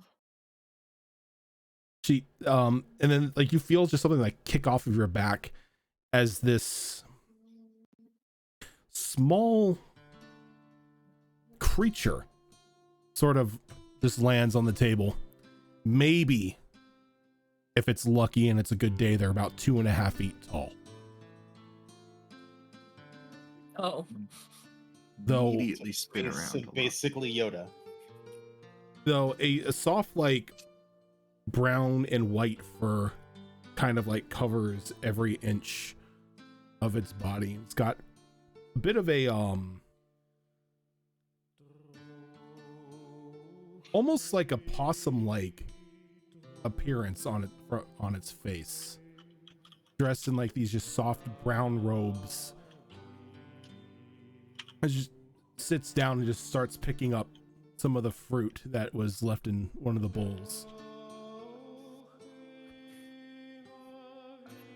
I thought this house was safe and secure. I thought I didn't have to hide myself inside of it. Who are you and what are you doing on our table? Well, I am Vaga. You said my name and here I am. Good to We've know. said your name before and you didn't appear. What's the difference? I wasn't interested in you at the moment.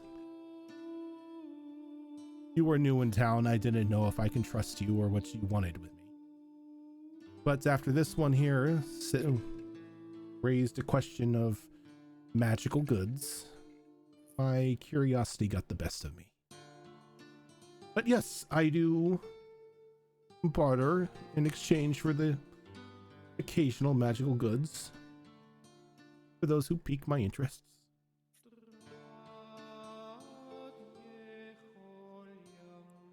Well, I suppose that checks one of the things off the list.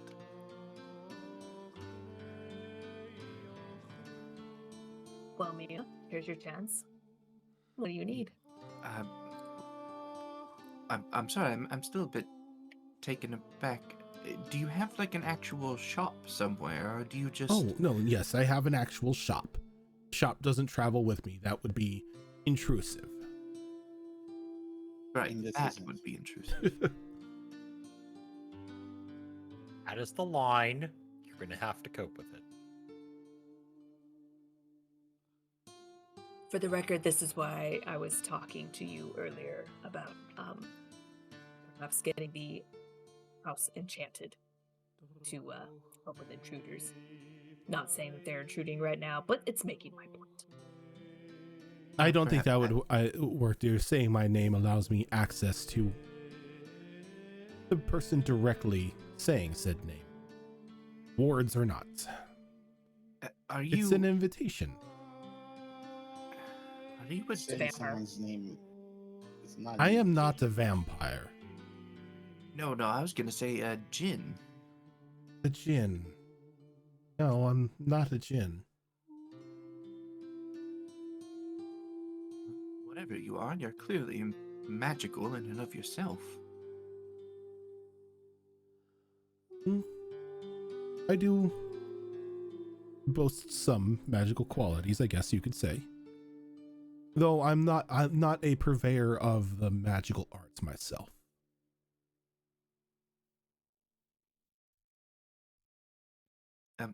If I may ask, if it's not uncouth, what are you exactly? I haven't seen your kind walking the streets before. Normally you wouldn't.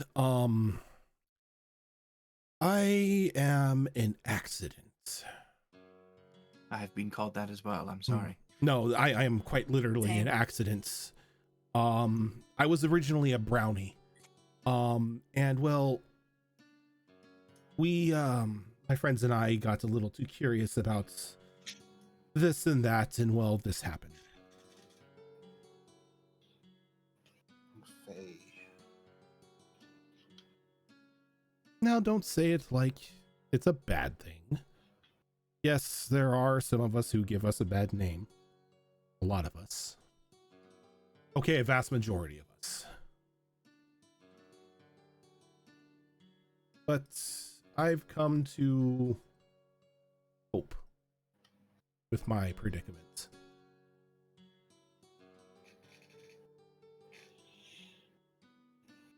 Now, I take it that you're looking for magical goods, as was told me. Yes, it was something that we had originally discussed when we arrived here. Very well.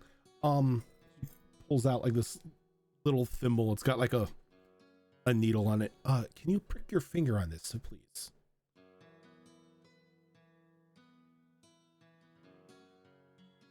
Any of us, or just Mia? Well, any of you who wish to enter the shop. Can't be too secure. Molly will do it because mostly she doesn't want Mia going alone. Okay. Bookfall just slams his hand down. Here's Kemek Mommy- opening up their mouth, get ready to ask certain questions. Everyone's like, She's like, Look, to Nalani, she cuts herself to do things all the time. This is nothing. Did we not learn strange anything lady, give me about the candy strange in your van. needles? It's like, oh, another blood ritual. Okay. Yeah. give me the candy in your van. Yeah. Didn't we learn anything about like You're needles? You're muted, Shadow Fox. I don't know. Did you learn anything about needles? No, Apparently not. I don't know what needles you speak of. I heard go Okay. to shop. I learned that one specific hag likes to use them in bad ways, but that's not the needle's fault. I'll give you my blood if you give me yours. Now, why would you need my blood? You have a shop? For security. One day. Well, I'm not necessarily going to give you my blood because there's nothing I get in return for it. Your blood is technically the price of patronage, as I have a blood lock on my shop. Don't worry, I don't collect your blood. It's only meant there to allow you to walk through the door. Last needle we saw stole souls. Exactly. I have one of That's those. my precaution. Oh, do you? Yes. Not on me, but in the shop. Perhaps giving you my blood would be worth it in that case. Wait, don't we have these already? We have a book and a you- needle on us. No, we have the thread that was used to. Yeah, you have the memory We have the thread. needle. We never got the needle because the needle was taken from us. Oh. We couldn't find the needle. I have the Crashing in. ostrich feathers. I have the components to make that spell work. I do remember that, but we didn't have all the parts. Never mind. Okay, yeah. All right, fine, against my better judgment. I mean, I can always go in for you and get you what you want. She just places the thimble on the True. table. She's like, anyone who wishes to enter, prick your finger. I'm not sure you're gonna have anything I'd find interesting Oh, I have or things that useful. everyone finds at least interesting. Useful. I can't guarantee that. I don't know you enough to make that assumption. Well, You all have fun shopping. I have to find an Oni.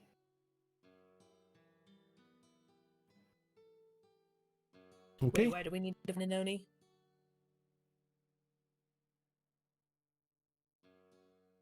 I didn't say Sir. why I had to find him. I just had to find him. If you That's why I'm was on asking if I watch find a last night, you might check the barracks, Oh, either I know where sleeping or training. I know where he works. I just have to meet him. Might Is make you this fight him. perhaps something you want to fill in the rest of us on, or? I mean, it Which seems one like of us in several of us particular? are. Like, Several of us seem to be connected to this particular Oni for various reasons. was he captain of the guard? Armor for the guard? No, he's just one of the guards. Though No, his he's profession is guard. artificer. Oh yeah. Oni that believe- makes strange creations. Do you believe Azure Cloud is going to take me by to see him later anyway? You Mhm. want to join us then? Has shield that turns into blades. That is cool.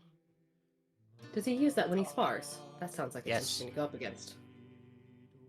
He definitely sounds like the person I'm looking for. So many games. Thank you for that raid.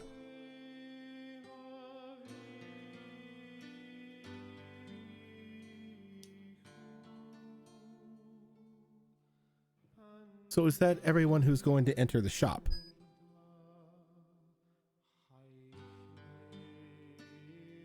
Oh, why do you make me do this? I don't know. I don't make you do As anything. the clock just reaches out quickly and just tap. Okay.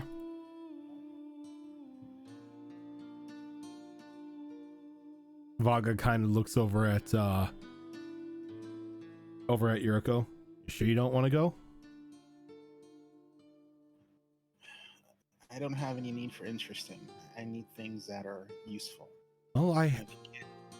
my den has a lot of interesting and useful things. I mean, but that's all up to whomever is purchasing from me to determine their use. I mean, I have a yodeling bearskin rug. Not everybody seems to want it, but at some point in time, somebody's going to buy it. I mean, we can use it in the foyer. I mean, it's an excellent conversation starter. The last bear rug we encountered stole a child, so. Oh no, this is Try a to eat 100. drinkable. This is 100% child theft free. It yodels. I think I'd rather have one that steals children. Are you a hag? Okay, No, but we know where you can get one. I don't want a hag. Oh. We'll keep trying. Maybe we can pawn her off on someone. Hag, free to a home. Doesn't have to be a good one. I Seems guess to be it won't someone hurt else's to look. problem.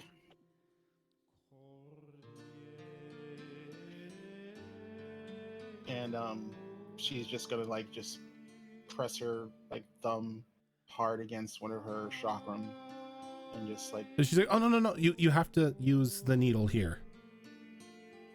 It's a part of the spell.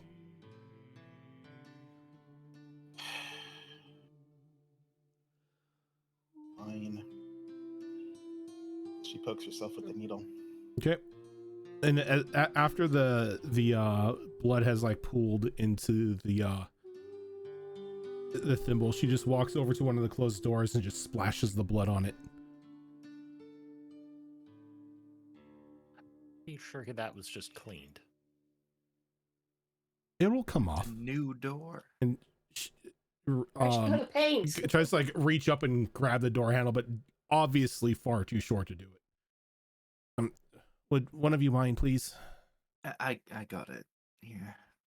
Grab the door handle and open it. And as you push it open, you are now staring into a vast cave filled with various treasures and trinkets.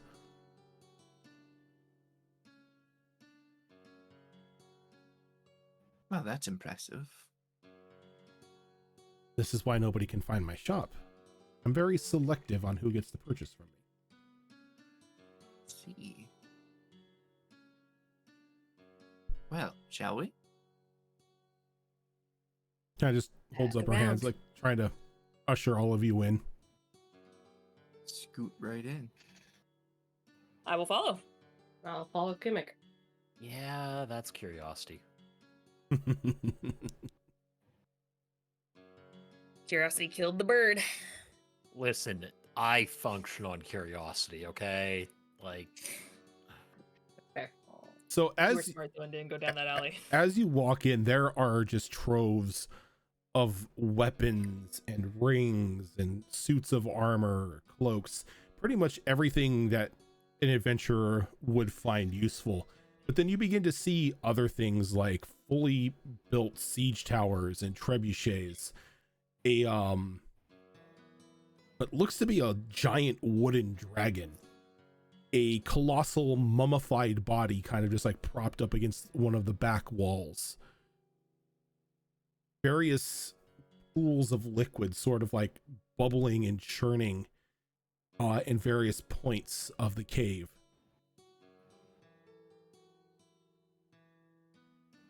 Now all of this is for sale.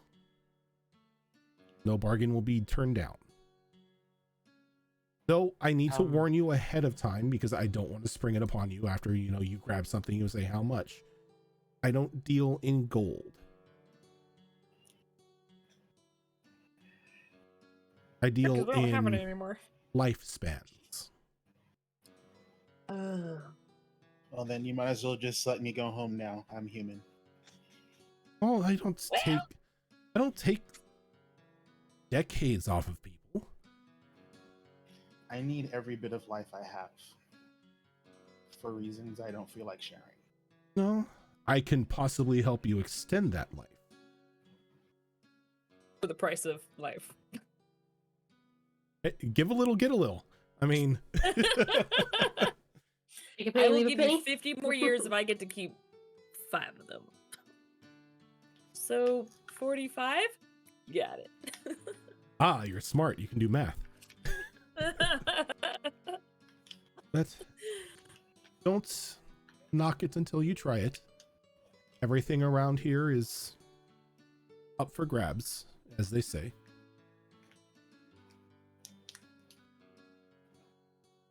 Well, perhaps you could point me in the direction of this needle you mentioned. Oh, it is right there. She very daintily points over to a small cupboard. Probably almost looks like the size of a medicine cabinet.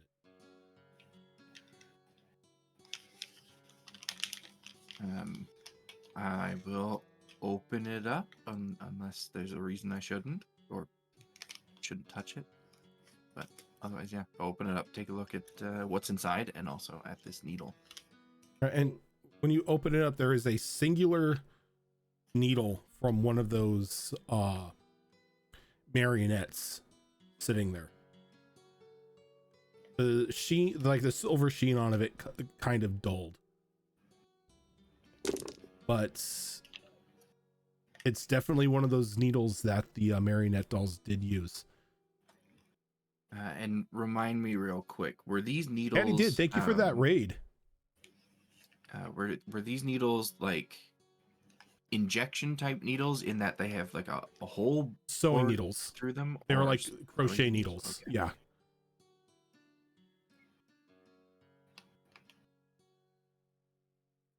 Like this could certainly be useful in the right hands. True, and it hasn't been used on anyone yet. Hence why the sheen is sort of missing. Brand new.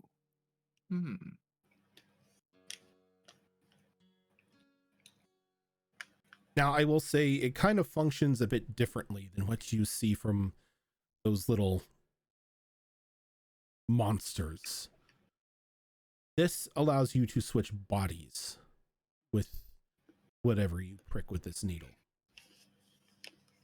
Now, be warned that they have control of your body when it's not just something where they get put off in timeout. You can do whatever you need to do.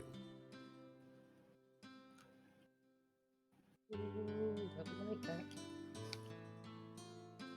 Is it possible to switch back? Is it just a matter of pricking them again? While Yes, pricking yes. your body again. Yes, pretty much you stab them and switch, and then you stab them and you'll switch back. See. Just don't stab somebody after you've stabbed somebody else, because then it gets really confusing as to who is in whose body. Yes, I can see how that would get out of hand very quickly. Question. Mhm. Is there limit? Oh, there's no limit. Just caution that comes with it. Something valuable, maybe useful to you, but comes at a great risk. Because when you're in their body, you learn something of them, and they learn something of you.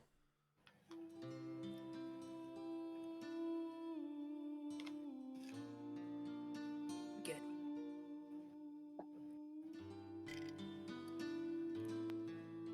Well, if that doesn't suit you, maybe this will. She walks over and sticks her hand in this jar of this creamy yellow liquid and pulls out an eye. And it's like this milky yellow color and kind of almost glazed over, like it's blind. This is a Yaga's eye. Pop this into your head. I mean, you lose one of your eyes, but as long as you look at someone with this eye, you can tell if they're lying or not. Even the best liars in the world cannot get around its gaze.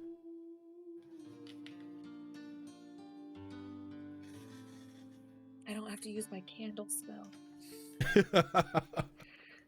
I have an actual spell. If I have a candle in front of me and I ask questions, I can tell if someone's lying. Mm-hmm. But this technically functions like a circle of truth, but there is no resisting it. Like anything anybody says, you can discern if it's the truth or if it's a lie. Does this eye with dark vision? It does. Okay, I already have it. I just don't want to sacrifice it. Oh. How much the eye? For this How many eye, well, I always like to ask my customers to make an offer. Seeing as how they are paying in their lives, I can't be demanding anything. How can I? I suppose a month might be lowballing it. A bit, yes. I can let it go for, say, 6 Months? 6 months. Before I commit, how long do goblins live? I need to look this up. That is probably a good question. Lifespan.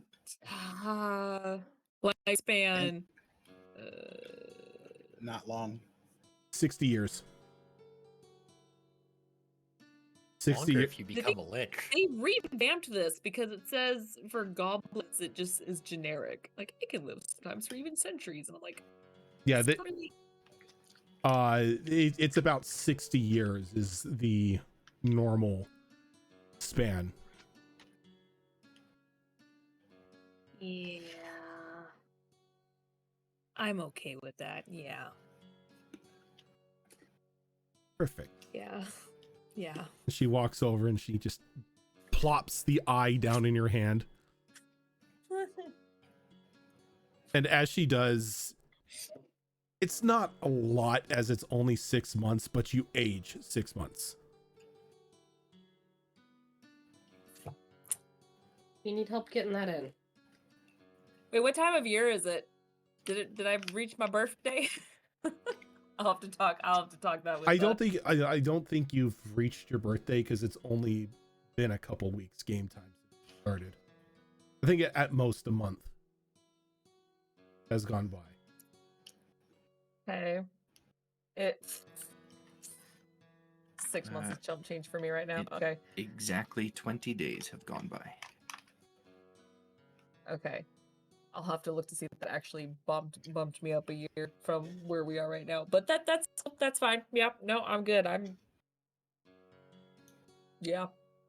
good.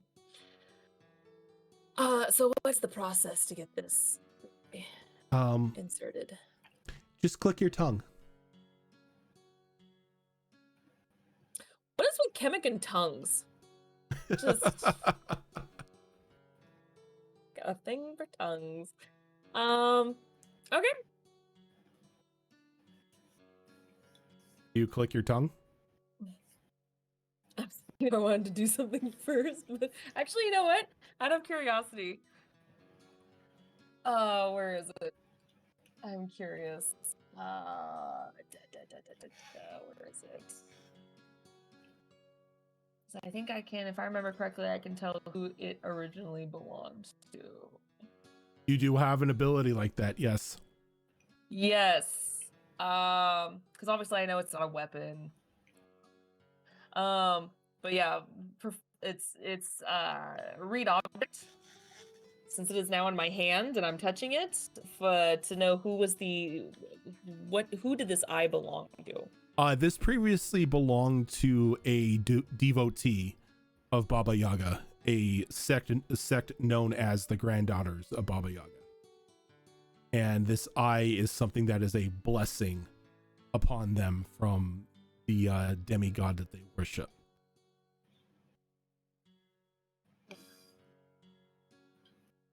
Okay then.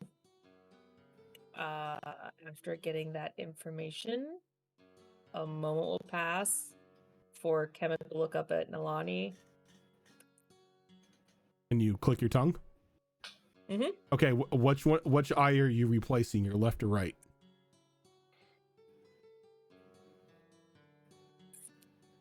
They're left. Okay. Can I get a Constitution saving throw? Dice don't fuck me over.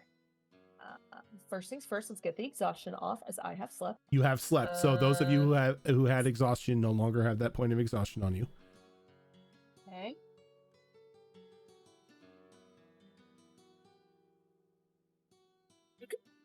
Oh, that is a dirty 20. Very nice. So as soon as you click, the eye kind of begins to like vibrate in your hand as it begins to run up your shoulder using like the various tendrils and stalks that are attached to the eye as it crawls up to your face, and like one of them just kind of like slips in behind the eye, rips it out, and then forcefully shoves itself into your skull. Typical Tuesday. It's not comfortable. It's a bit painful as you're going to take 6 points of damage. You feel a bit nauseous for about like the first 3 or 4 minutes that it's in there. And it's kind of hard to get your balance because your depth perception is now kind of off. Is at the moment, this eye is a bit blind. The nerves to reattach or something. Just Oh yeah, you can feel it. You can feel it kind of like sort of repairing itself in your skull. The back of my eye just feel a wiggle. Yeah. Yep. Do you know how often we get bullshitted? Guaranteed. As everyone else just sees this eye crawl up Kemic's body and just rip their eye out.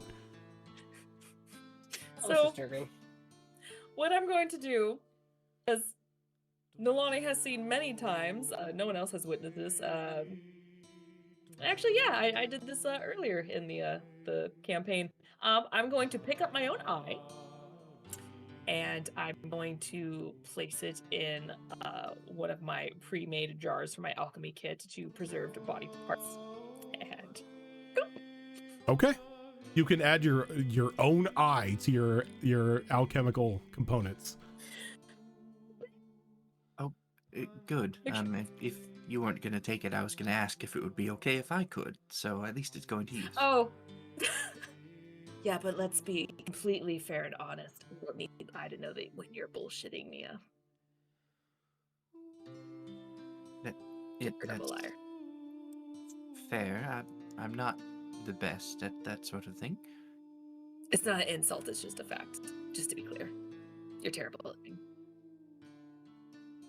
I don't get out much. Is she lying? I don't know. Does work. Mia get out much?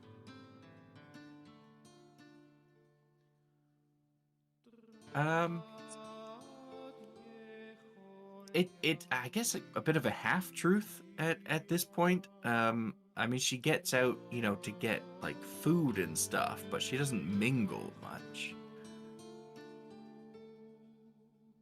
So you see a bit of like a hazy gray, and you get the feeling that it's not the full truth, but she thinks it's the truth.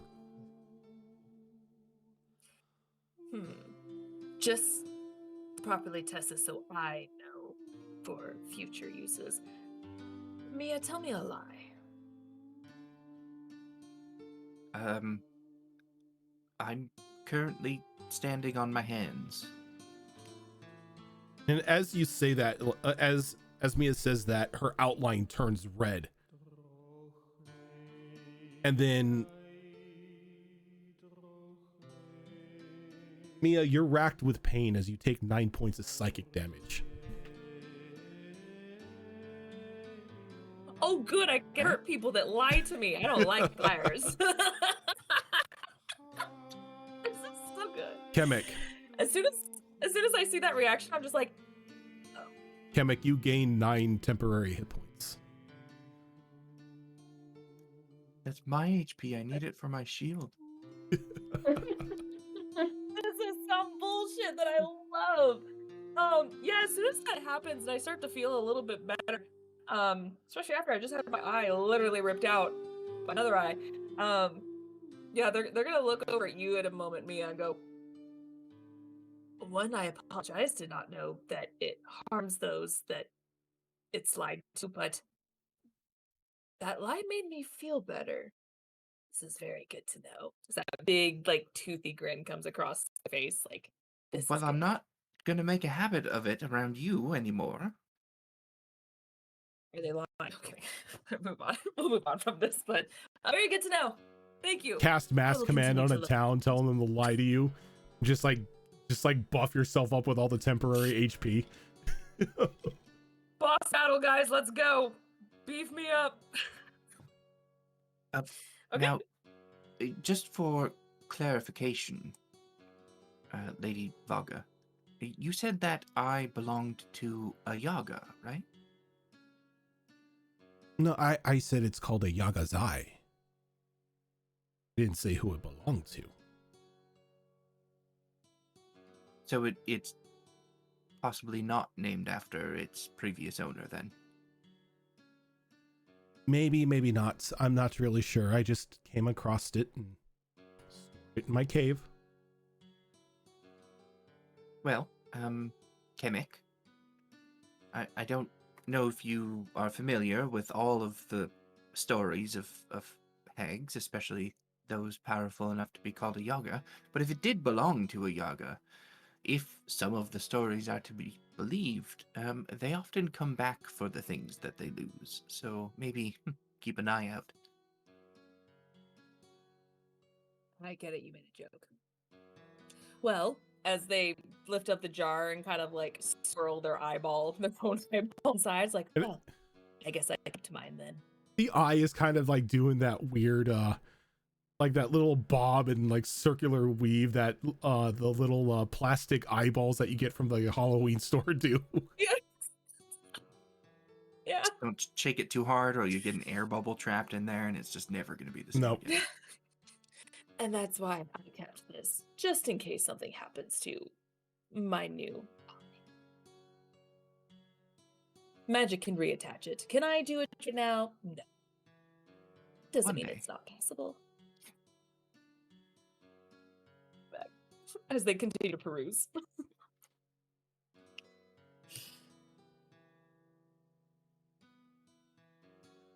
Now maybe I can help you all find something if there's anything in particular you're looking for. I do have a bit of a clutter in this cave, as you can see. You mentioned we passed a section that looks like it had a bunch of stuff for warriors. Oh Weapons, yeah, armors, things like that. weapons, armor, cloaks, sheaths, That's quivers. where Nalani's gonna be hung Okay. up on, because weapons, always useful.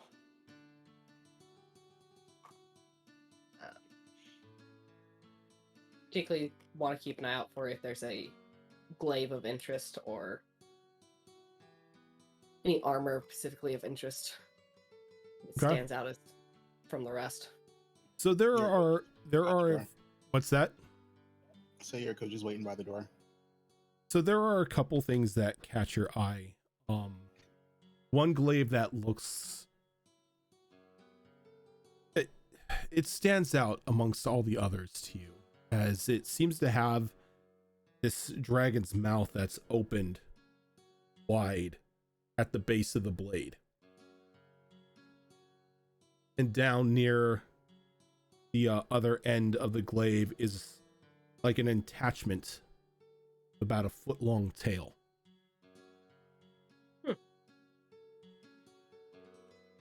Interesting.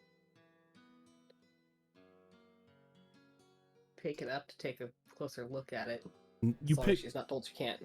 No, you pick it up and feels right. Balanced. Nice size for an individual of your height.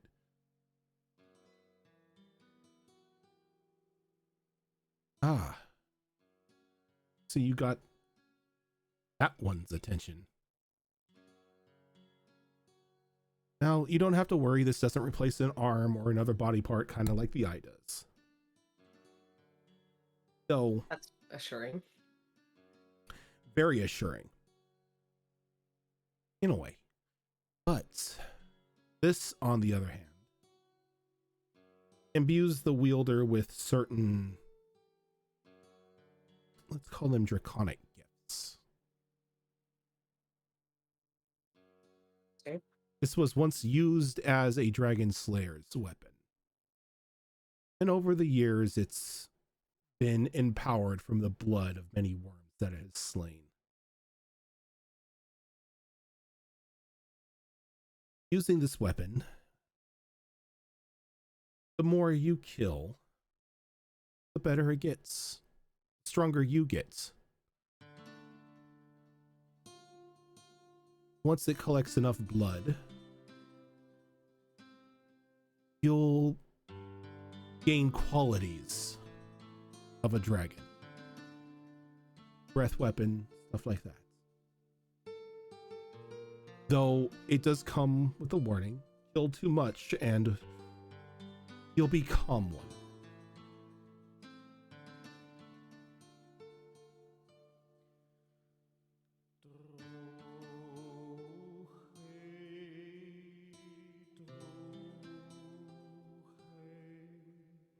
So, when wielding it against anyone of a draconic persuasion, you'll have the ability to cause them to fear you.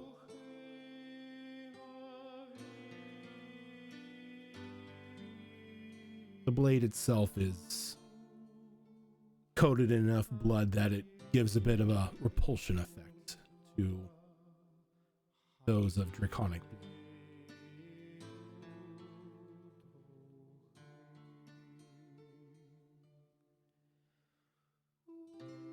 How interesting. It is definitely interesting.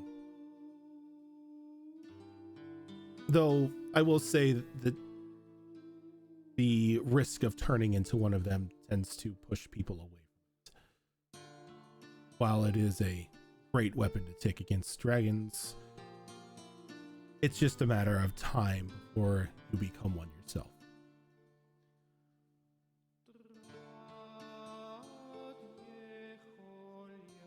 It's one of those weapons that once you start using them, you can't stop. It's not necessarily that you can't stop, it's you just don't want to.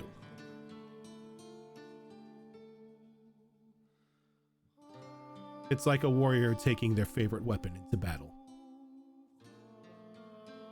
Something that's strong and dependable will never fail them.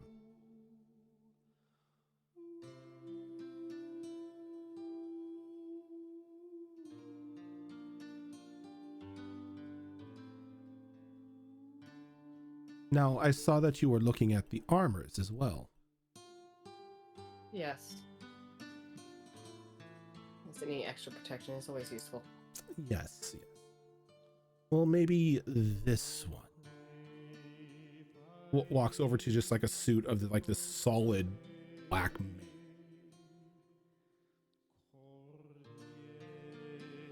This is top quality. Will literally let you continue fighting even after you should have died.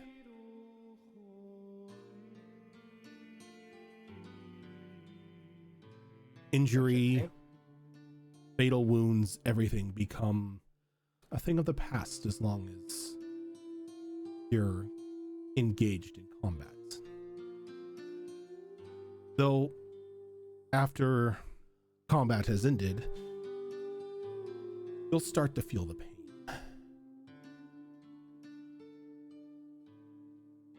And if it's gotten to the point to where you should have fallen in battle, and none of your friends have been able to heal you yet, you most definitely will die.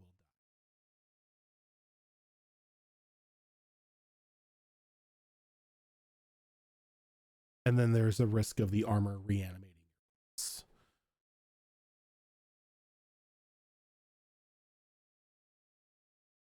I mean, there's a risk of reanimating just by being dead out in the fields. This is true. Dying in the snow and not having anybody perform any sort of consecration rites, yeah, you're up and shambling about the next night.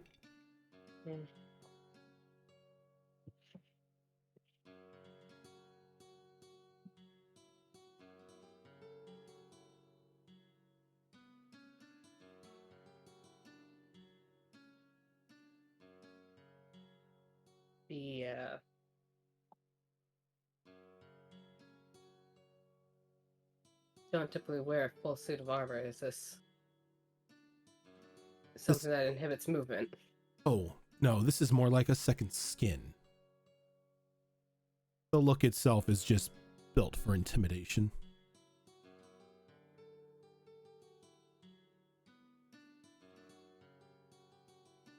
I picked this up on one of my, let's call them extra planar travels. They had been discarded, destroyed, in fact. But I was able to reassemble it. Is that why it sounds so much like the armor from season 2? Funny you should mention that, as it has a very familiar, like, wolf helm. Don't you dare! Don't dare! Only one magical girl could do that, damn it. If Etrin was here, he'd probably just smack that right out of your hands. Yeah, Etrin's not probably. here. But he's not here. Oh, that's really big. That's really tempting. Wishing I was a fighter right now. Yeah, you are.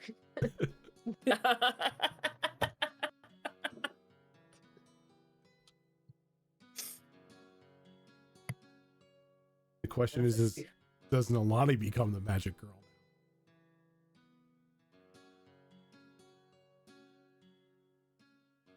Everyday or not everyday Ash just secretly wishes she's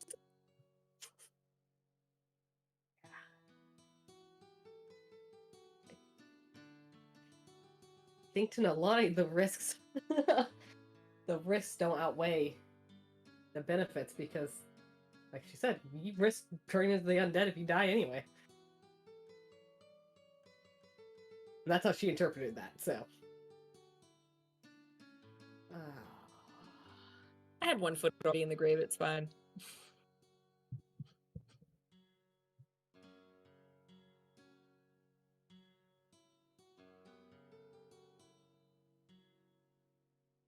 seems I know, rough decision, huh? It is. Seems a little more powerful than the I might be in the end. 8 months for the armor? I can do 8 months. So as you make the deal, Nolani ages 8 months. And the armor is now yours. As she taps it and it transforms down into like a singular bracer. Oh. Just wear this, and when you need it, just give it a slap. Alrighty. I will slide on that bracer.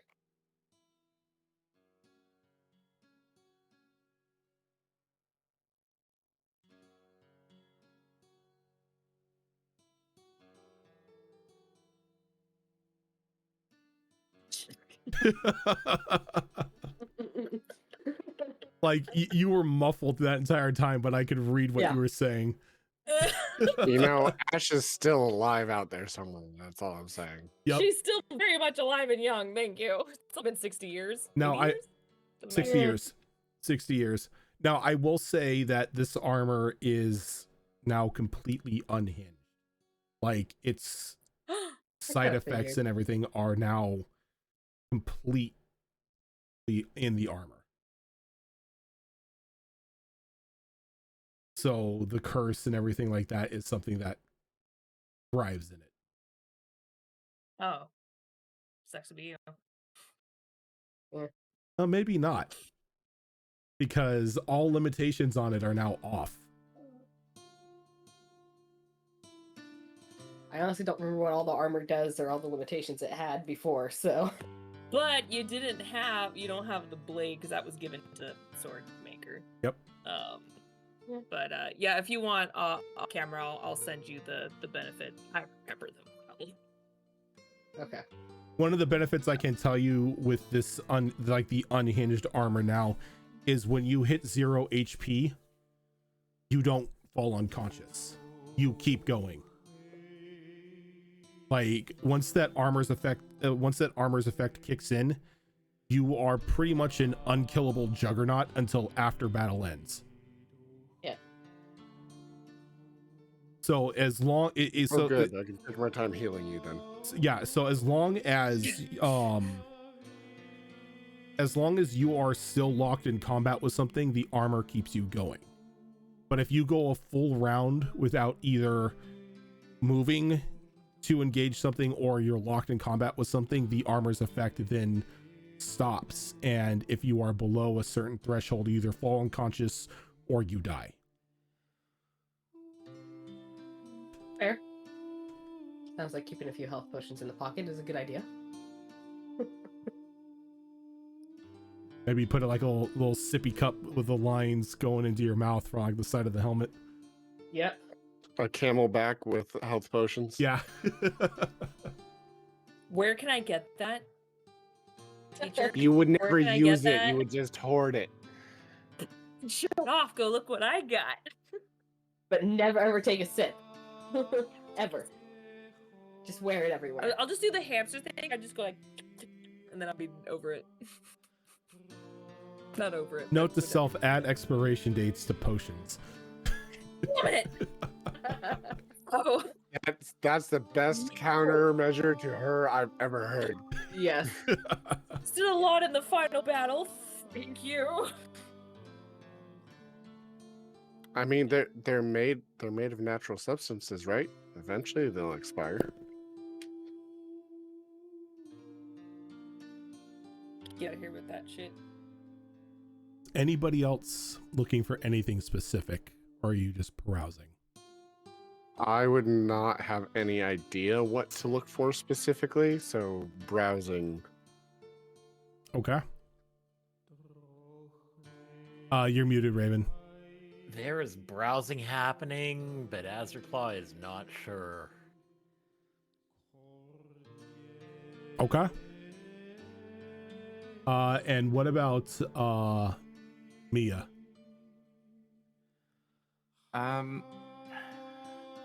There's naturally, of course, some browsing, but I am also specifically looking, perhaps away from the judgmental eyes of Kemek, looking for some coalesced mana crystals, if she happens to have any. Okay.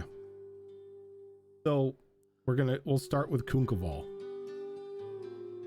The curious little flat that he is. You come to one of those pools that just seems to have this bubbling and churning liquid inside of it. Very bright, vibrant, full of life. As you stare into this, you can actually see the life cycle of various creatures kind of just like playing out. And then going in reverse and doing it again.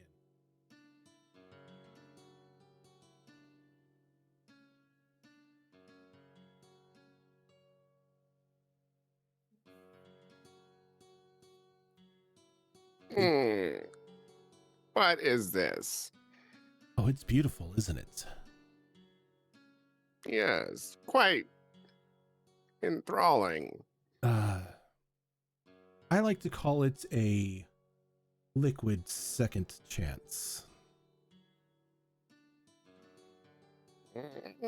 For those who don't think they can get everything out of one life.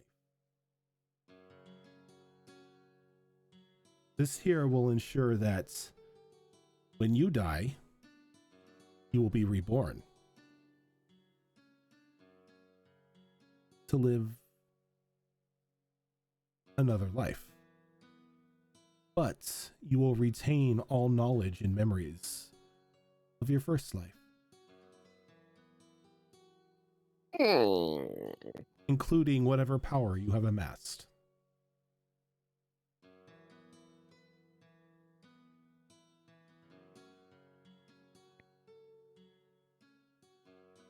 For those who are extremely long-lived, this is almost an answer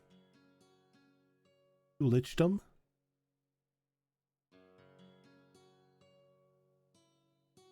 Though for anyone with a shorter lifespan, it just you get more out of life.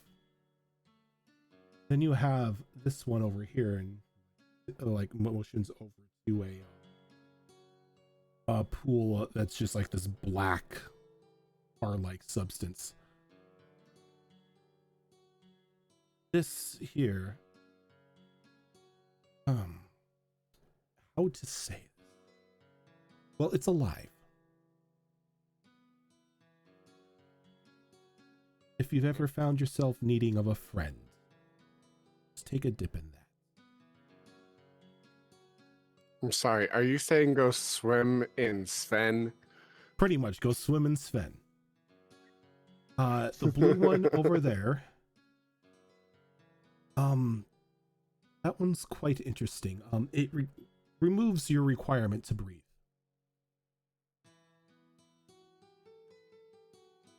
Meaning you cannot be suffocated, you can't drown, you can't pass out due to a lack of oxygen.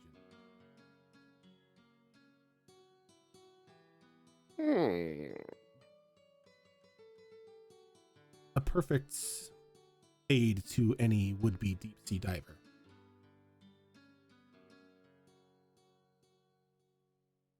And if you're anyone that likes gems, geodes, I have this. Kind of like takes your hand in hers and she leads you over to this large geode. That when you look inside of it, it's almost like you're looking into a swirling vortex.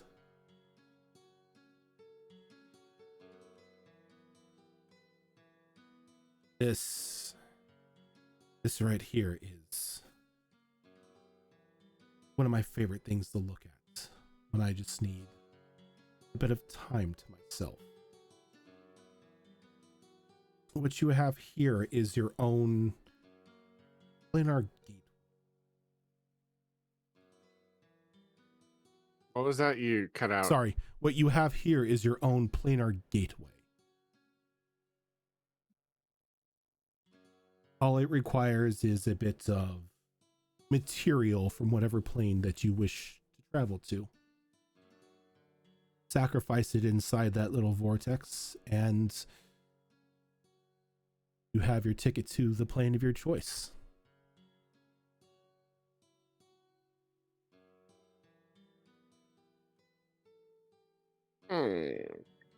All very intriguing.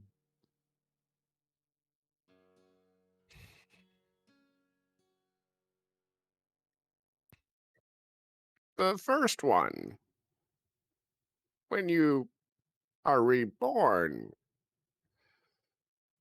Reborn as what? Reborn as yourself.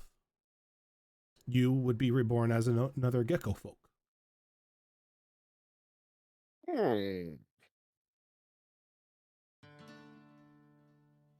Now, if you're not happy with your current form, she kind of motions over to like this bright white pool of liquid. A dip in that will fix you right up. Oh, very happy as am. Kunkovo perfect. It's just information. Thank you. But if first one could help with search. Well, first one may be able to help search, yes. But if your search is, well, say, better finish sooner than later. He walks you over to a snowman. I've seen children make these. Oh, but you haven't seen this one. You just take a handful of the snow, and eat it. And another one of you will be made.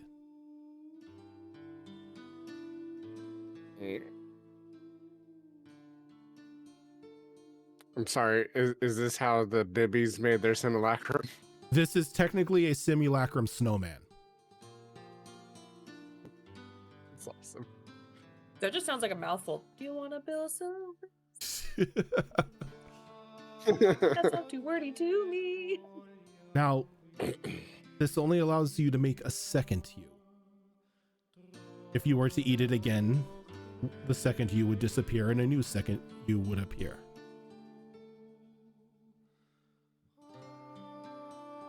Though they are extremely, extremely fragile.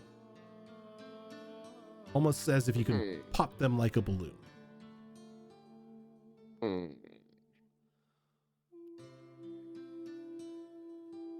Given the dangers in this area, may not be worth the purchase. Maybe. It just depends on what you want the other you to do. Don't send them in the combat, but household chores, mundane work, things to work on while you yourself are out and about. No, if to help with search, would have to search far and wide across continent, perhaps even. Yes, then Unless you're willing to doll it up in a very protective suit of armor and magic. Yeah. Not something you want to send out into the world.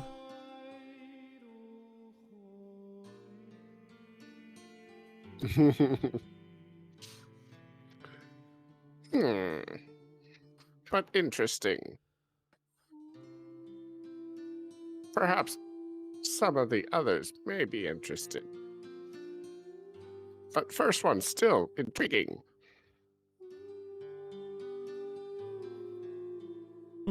How much? For one of those bottles, that make me an offer. I don't set prices myself. It's just what you're willing to separate with, as it is your life.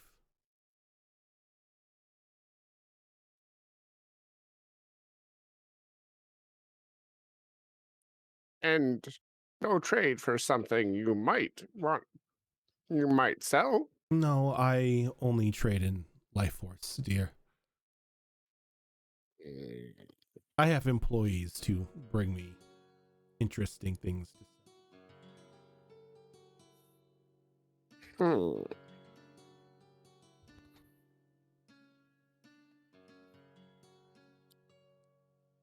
7 months? I can do 7 months.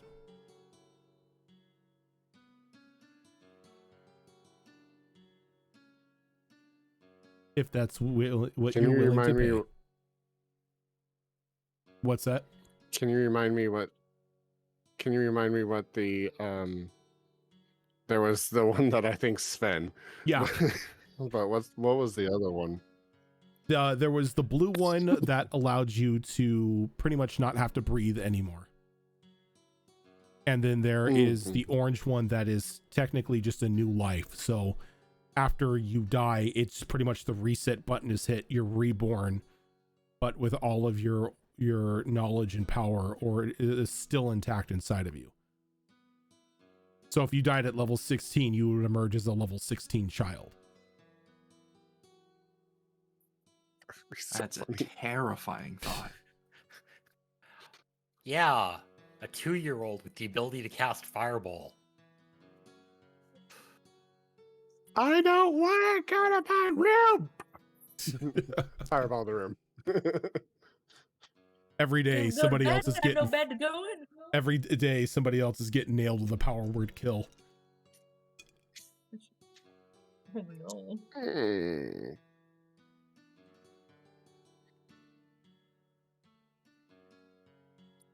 3 months. Blue one.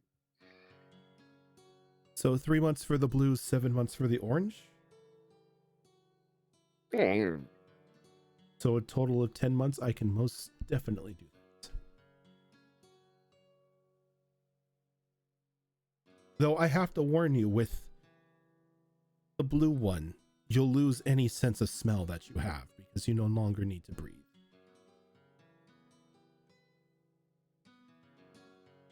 So, doesn't just take away need to breathe. Takes away ability to breathe? Yes, it technically removes your lungs. In a sense, only for breathing.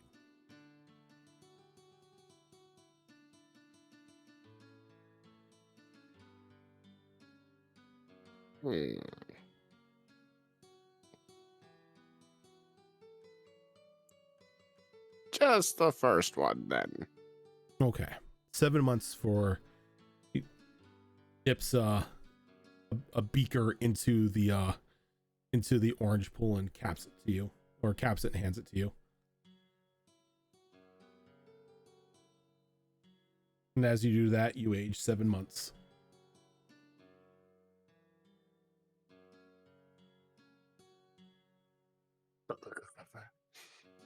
And you drink it, and it is like the strongest orange flavor you have ever had.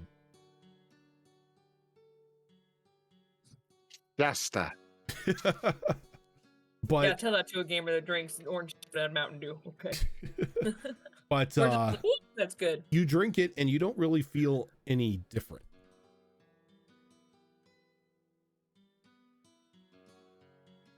I guess I'll have to die to find out. Let's go. Alani. Azure Claw. Sure. Uh-huh. Was there anything you were roaming for in particular, or was it just window I'm shopping? perusing the weapons and armor section, to be very honest. Okay. So Remembering that I have an affinity for anything sword related.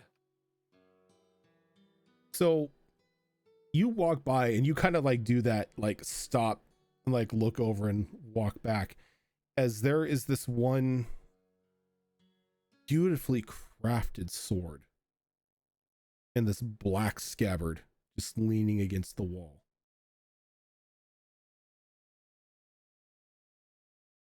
On the side of the or not on the side, but like around the scabbard, you see a multitude of gems that you can press.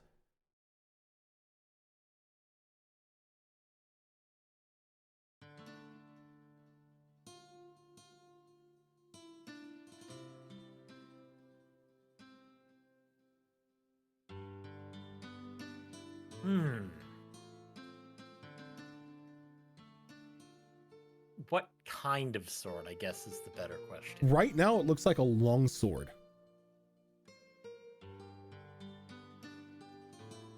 See, that phrasing makes me concerned. Vaga. All Ash's shit in here? Like, what the hell? Vaga. Someone raided, like, Ash's house, okay? Well, I'm Vaga. thinking somebody raided that vault that we blew open. I mean, Vaga wanders over. Ah, that is a true work of art. You see, this sword is technically 9 swords.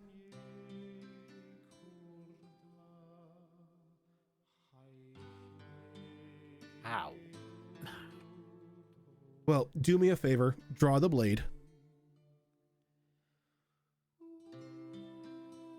It's not going to do anything. I promise it will not do anything to you in here. You have not paid for it. This is just a demonstration. Okay. Heft it off the wall and draw the sword. And as you pull it off, it is just this beautiful silver blade. Like to the point to where it's almost glowing. Like that is its base use. Silver blade, great for the undead. Long sword, nice and versatile. But as she reaches up, if you press this button right here, and as you do, there's like just this latch sound as the blade folds in on itself and then re-extends into a great sword. And then she Now we're talking. presses another button and it folds in and then it changes into a rapier. She presses another one and the blade folds in and it turns to twin scimitars.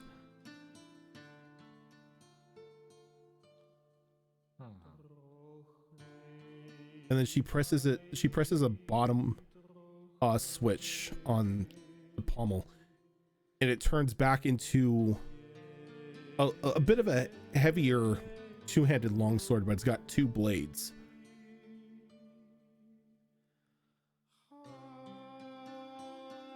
Like that's just a taste of what it can do. Now, the material that it's made out of is highly reactive to magic. You can enchant this thing with as many things as you need, each blade acting as its own weapon. Right now, it's all just a base set, save for the first setting, which is a silver blade you can use for the undead.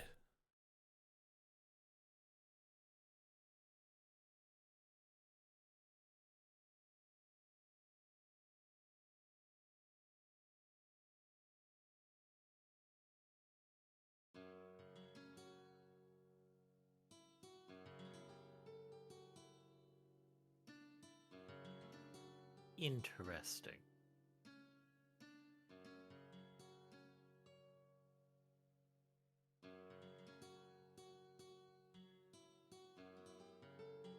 Many people have looked at this. It's always caught their interest.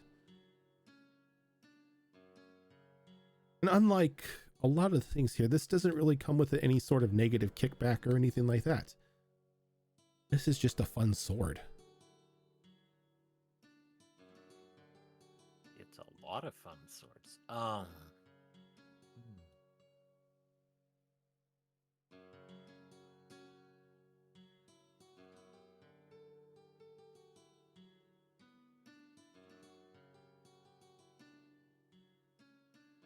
I'm going to keep perusing for the sake of my own curiosity. Okay. Are you going to put the sword back, or are you just carrying it with you? No, I'm putting it back for now. Okay. If I set it down, the temptation still stays there. Fair. As you continue on, you see a very large ring blade. Definitely a two-handed sword. It's got 4 rings attached into the back, each one a different color.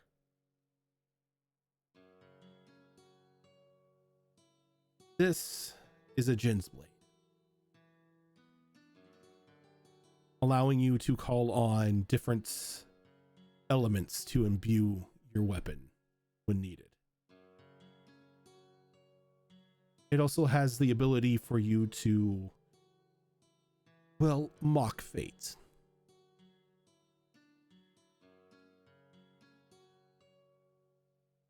How so? Say you miss something, but you really don't want to miss it.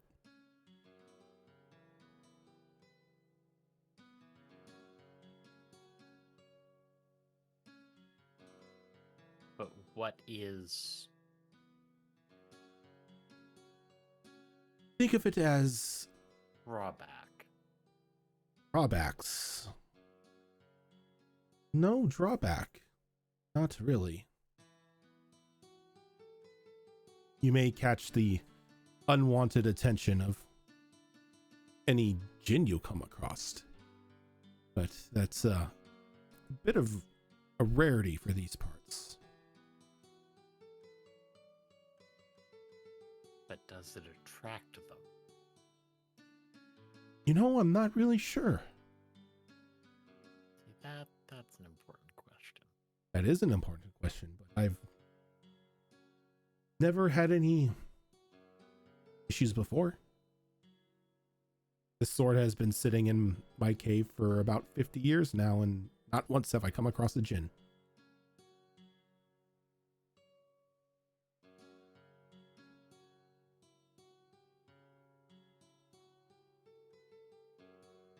There's a whole pile of technicalities in that, but yeah, okay.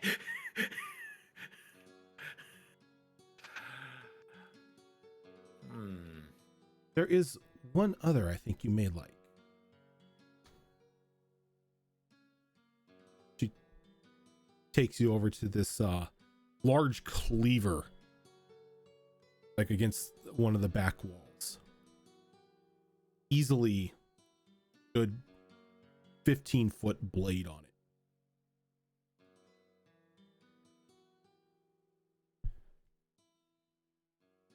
Now, I know what you're thinking. Definitely not something somebody your size can use.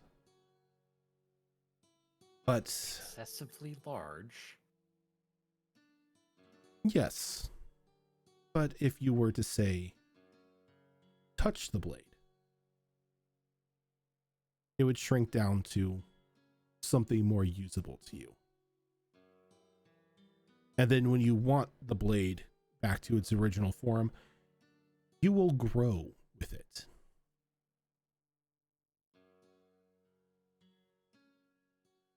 It was designed to give the wielder a equal footing when fighting giants.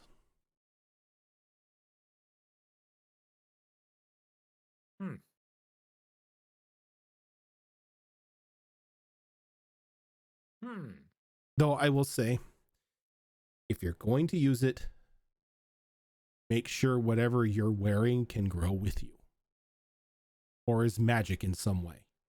There's the caveat. If you're wearing normal armor or anything like that, you're either gonna break it, or you're gonna ruin it, or it's going to hurt because your body is now too big for it. Magic armor, magic items, magic clothing, they seem to grow with you just fine. Mundane stuff, make sure that's off you before you use it.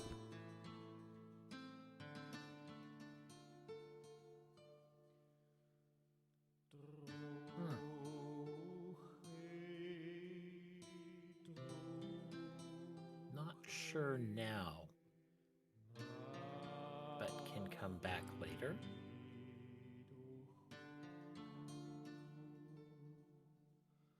Well, all you have to do is call my name.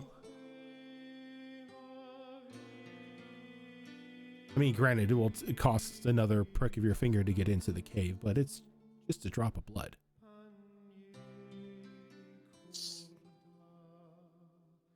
Why doesn't that sound reassuring? Because you're giving a Fae blood, okay? That's why. If it helps in your decision, Azure Claw, the fellow that made my quick release harness could probably do the same for you for any, clothing that would be uncomfortable in a abnormally large size. More interested in Kinblade, but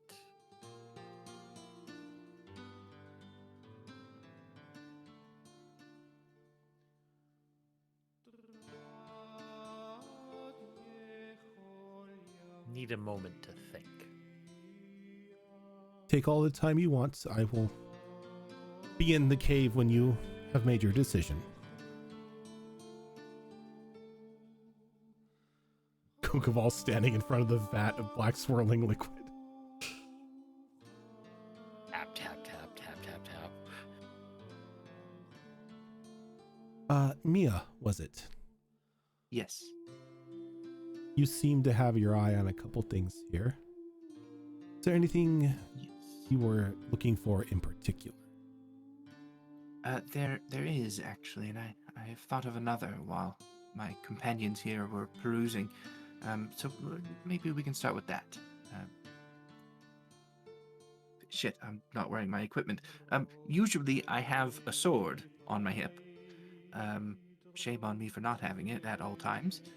But embedded within it, is a red gem that I use as my arcane focus. If I could find something to replace that gem, something a little stronger, perhaps, in your stores here, that would be helpful. Crystals. The harder it is to resist my magic, the better. Just the thing. But before we do that, what is your favorite color? Well, I think I would have to go with a nice deep crimson. Earth. Come with me. Kind of just like starts skipping down the cavern walkway. She takes you to a back alcove of the cave, and the walls are just lined with these coalesced mana crystals. Now, some of those I recognize. Yes, they have been popping up a lot, haven't they? Yes, right out of my arm not that long ago.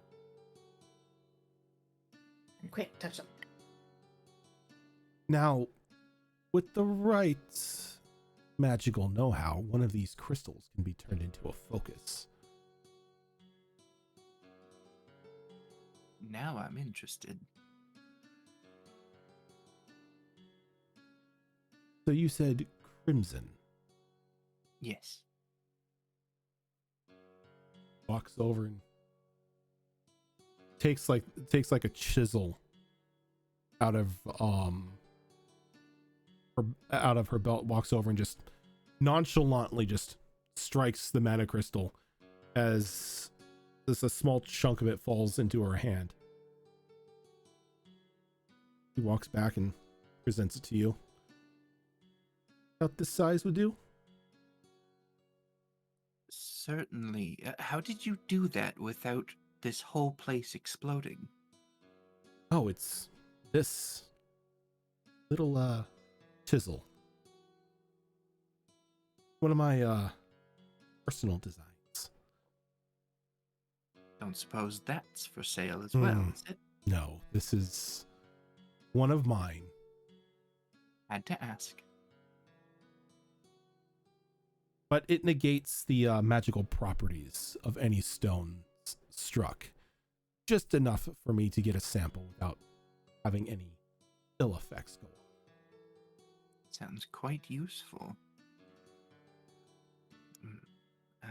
And this crystal here, is there any special procedure to utilizing it, or You're gonna need the book. you're certainly speaking my language. She walks over, she's like, she pulls out this small leather book. It looks like a little notebook, like something like somebody would use as like field notes. This will give you the rundown on how to ensure that you correctly set that stone into your sword without damning everything around you. These ones are a bit volatile. Yes, we have discovered that as a group, and if the color of this one is any indication, certainly don't want it going off. No, you do not. But if done correctly, it should give your arcane focus a bit of a kick. That is exactly what I'm looking for. Now, I'm most definitely interested in both this book and this future focus here. I don't suppose we could also throw in just a few extra crystals, let's say, for my own experimentation. I'm willing to give as much as you're willing to pay. So I will say that with the large crystals, I tend to ask for prices starting at a year, as these are very powerful items, and I want to make sure that whomever is getting them is going to use them for the right. Of course. How many colors of crystals does she have on display in this area? In here, there is a yellow, there's yellow, there's that deep crimson, blue, green.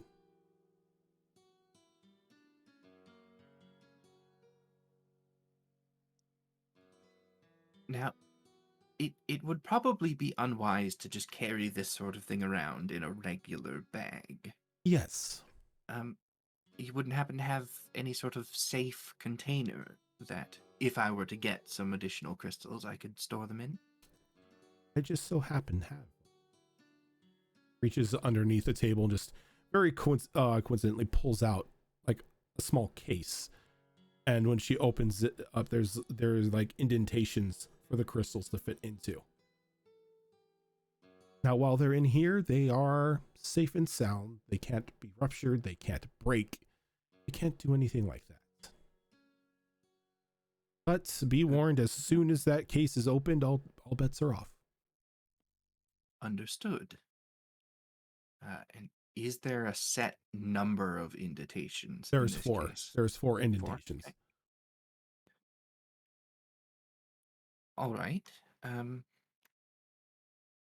So the case, the book, the future focus.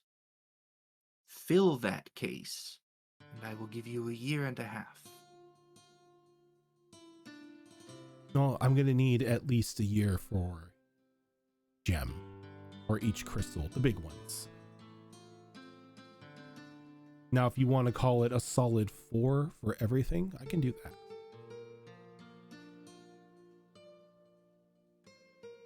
Sure, 4 years. Now, you want 1 color of each? That would be a good start, yes. 1 of each. Pop, pop, pop, pop. Sets them in, closes the case, locks it. Puts the, opens it up and puts the focus in there as well, like makes a little indentation for it and closes the case. As like she hands it to you and you age 4 years. Pleasure doing business. Oh. And as like she hands it to you, when she hands it to you, you notice that she gets a bit younger.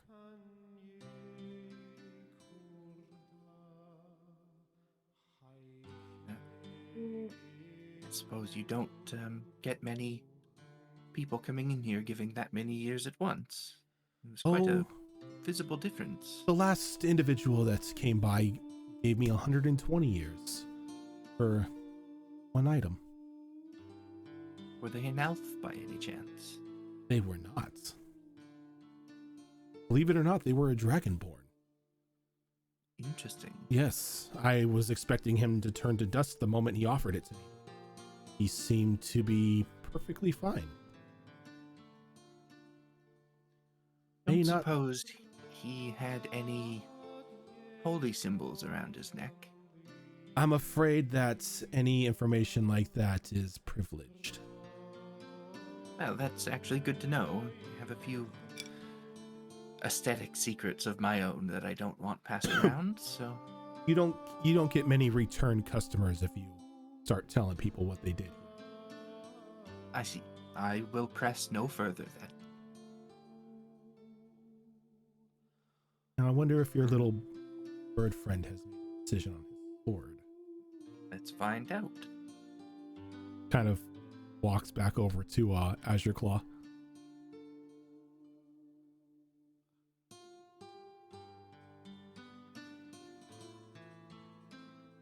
Azure Claw kind of looks up and... Gin blade. Yes.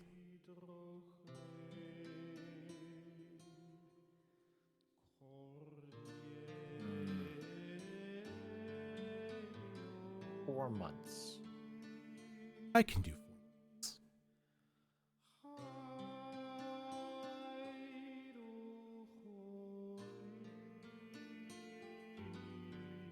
She hands you the blade. And as you take hold of it, you age 4 months. I can live with that.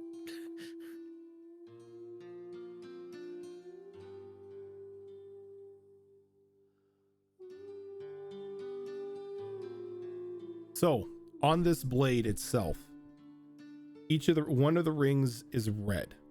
Of course, fire damage. One of the rings is blue, cold damage. One is like this, like opaque, almost milky color. It's lightning damage. And then there is a pure black one that is necrotic. Now, the blade also has the luck feature on it. That has a recharge rate of 6, which you can roll at the start of every sunrise. The luck feature allows you to re-roll an attack. If, say it misses, you can say no and re-roll the attack. Okay. There is also one other feature on this blade. You, once a year, can grant a wish to somebody.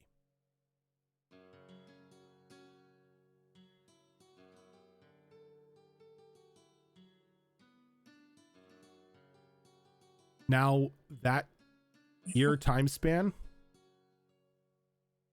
can be sped up. But by doing so, you pull more of your life force into the blade.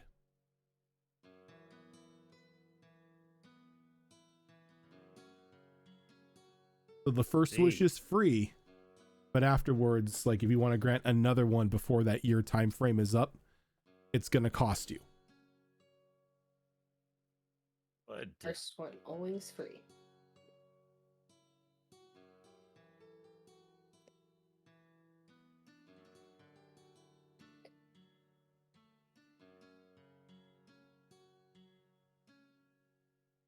and that was a great sword. Yep. Because anything else is unacceptable.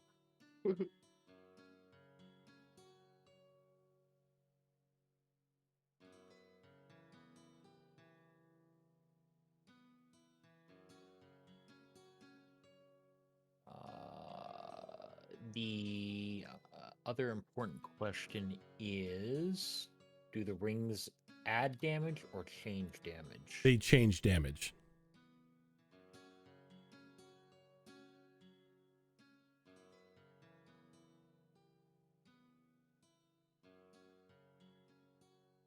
Now you can empower said damage to get another die on top of it by spending half of your hit dice in your hit die pool.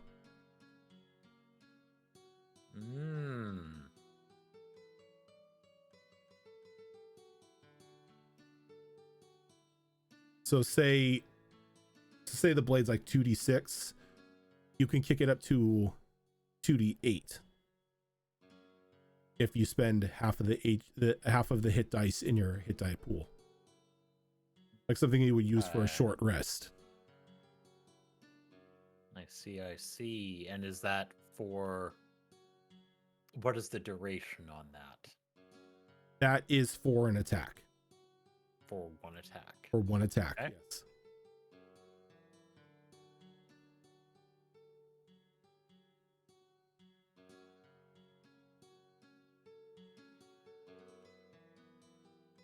Alrighty. Yeah. So the D6 recharge, if I roll a 6, it recharges? Yes. And it you make holds that one roll charge? every sunrise. And it holds one charge? One charge. Still good. Yep. Just making sure I have all the info on it.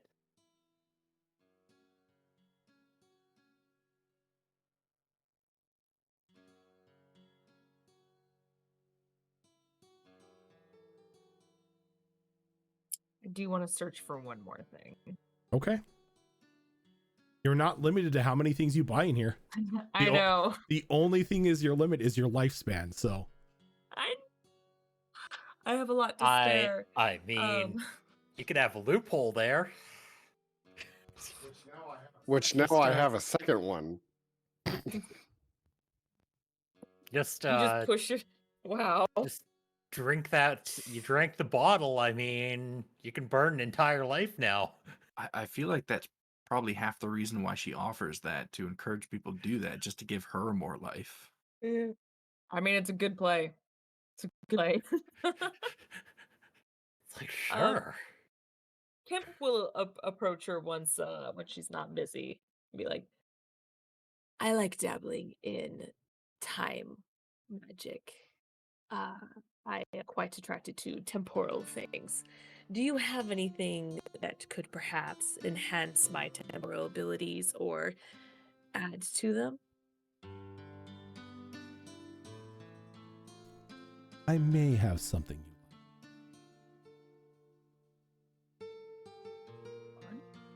you want. He like takes you over to like this small jewelry case. And inside is a necklace with a small hourglass.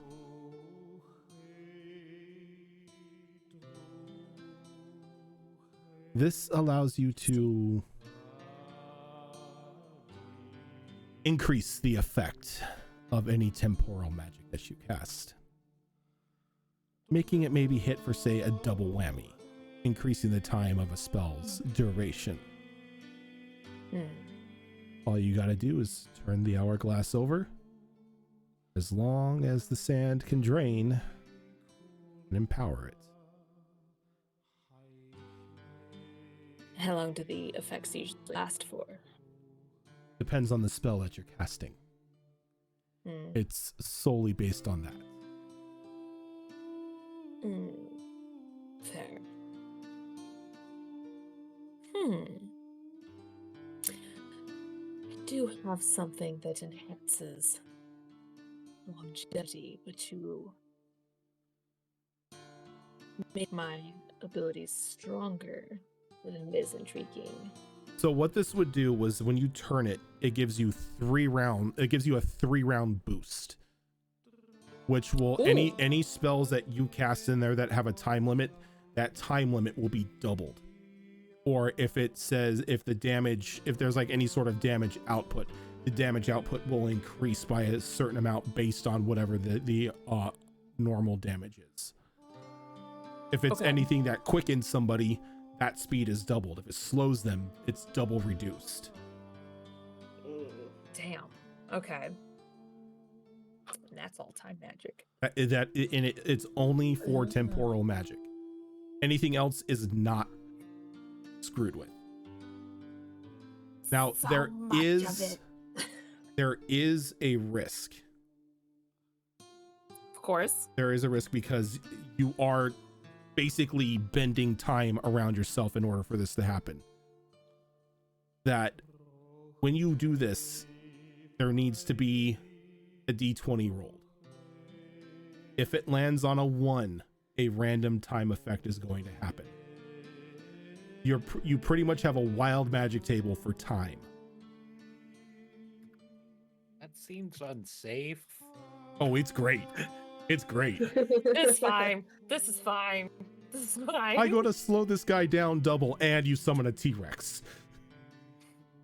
I'm more concerned about, like... I'm just seeing material. Just, speed up time around the entire world or roll back time. Oh no! You don't think I'm it's already trying to gain that ability? It's centralized on Chemic. It doesn't like manipulate time all like as a whole, just around Chemic. Don't worry though. That's the goal. You thought Dumbledore giving Hermione a time turner was a bad idea. Give the Goblin one that actually wants to manipulate time as one of the end goals.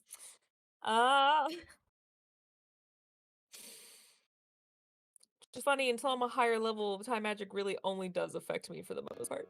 Sad. Yeah. Going to observe this a little bit, and Chemic will be looking at. How does 4 months sound? What did you offer her previously? 6 months. 6 months? 4 months. I can do 4. Deal. And she hands you the little hourglass necklace, and you age in another 4 months. Okay.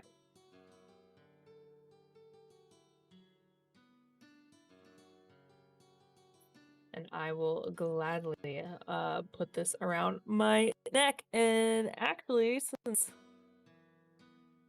Yeah, no, that'll work. Yeah, put it around their neck. This is exciting. Thank you. I think this will be extremely helpful. So, especially with some of the newer abilities I recently acquired. I want to let you know that you all qualify as a group for a bonus item for all the time that you have given me with your purchases. Though, if there's anything else you wish to peruse or purchase, I won't stop you. Coon's been staring at that vat of black liquid for a little while. Also interested in trying to find a glaive that's not quite so risky. Well, Okay. he has no desire to become a dragon. I'm intrigued on this bonus prize. But let's see what the others decide to do. Perhaps the prize will get even bigger. He walks over to Kunkaval. You've been staring at that vat for quite some time now. You said, could be friend. Yes. Does it speak? From interactions I've seen other people have with it, it is intelligent. May I speak with it? You can try. Hello. The black liquid kind of just like stops and shifts back as multiple eyes open up along the surface, and they all just like look at Kung Fu. Hello, little one. Never seen one of your kind. Not many around right now. Tell. Are you looking to maybe make more? Make? No. Find. Ah, find. Well, that is something that I am a bit of an expert in. Really? Finding things, researching things, gaining depths that others cannot.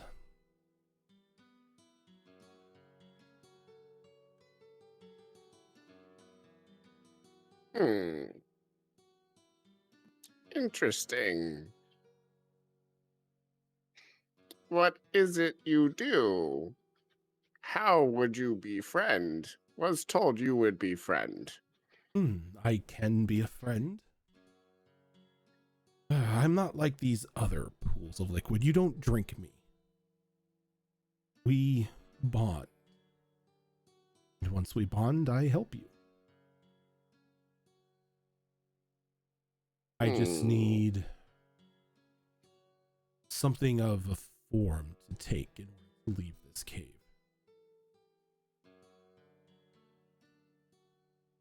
Do you require anything other than that?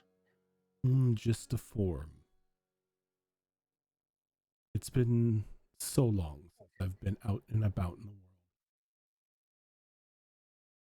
the world. Thousands of years, if memory serves correct, and it usually does. Thousands of years.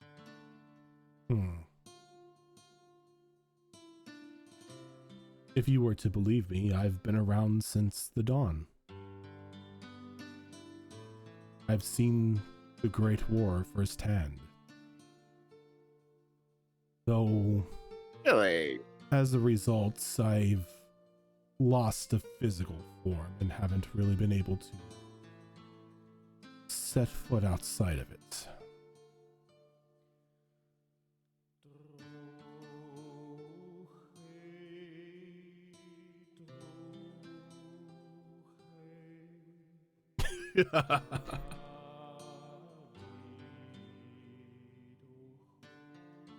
So, you have seen the sky for thousands of years. I haven't seen the sky, nor have I seen the land or the seas since I've lost my body.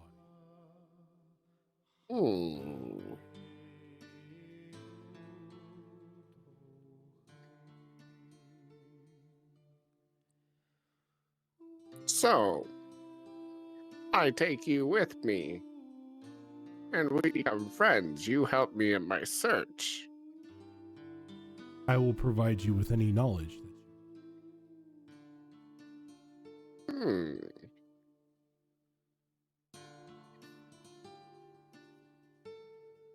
What is your name? Oh, a name. There is something I haven't had in a long time. Friends should have names. Friends should have names, though I doubt it's something that you would be able to pronounce.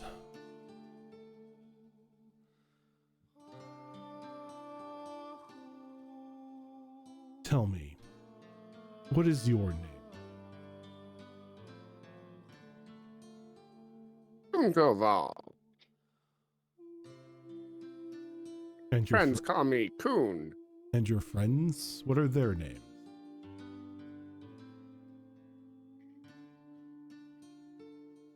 Hmm.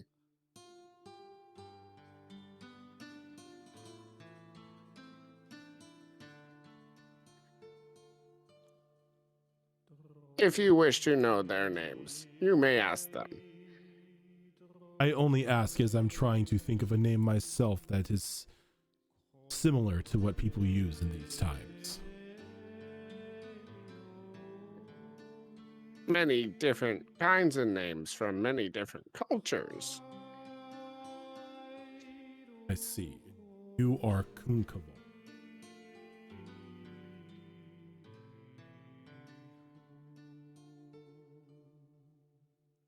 Is that correct? Yes. If I was told correctly, it is draconic in origin.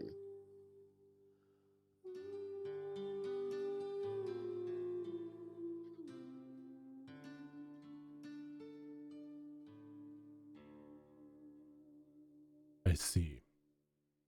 You may refer to me as Zondi. Zondi. It's a lot simpler than my true name.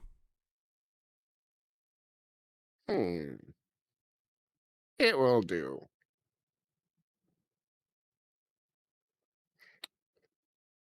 I'll look over at what's her name? Vaga? Mm-hmm. Is her name Vaga? Vaga. Yeah, I'll look over to Vaga.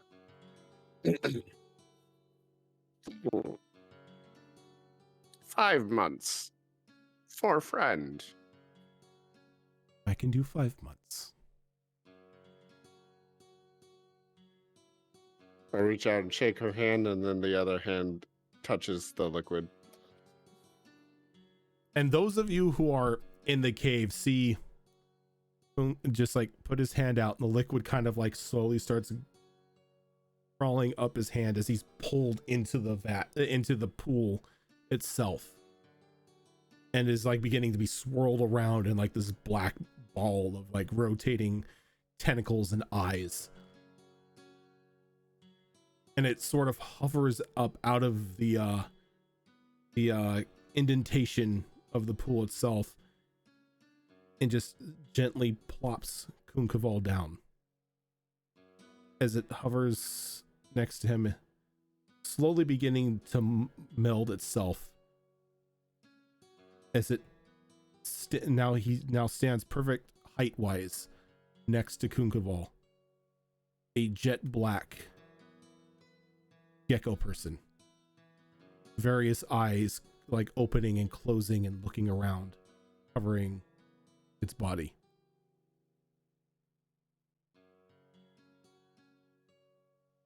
I thank you, my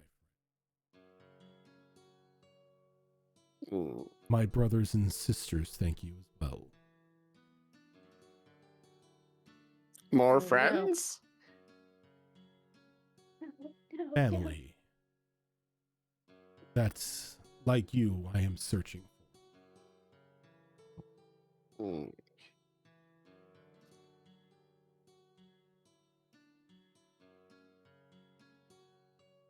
But I will help you in your quest first. To find your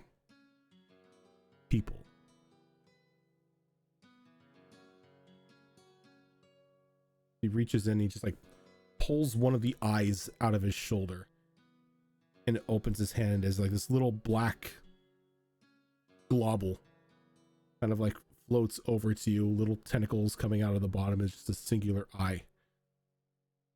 This will be my means of contacting you, or you contacting me. It can see, it can hear, and it can speak. That way, you share in your knowledge of your adventure, and I share in mine. It's much better than Snowman. Oh, I am far much better than a snowman.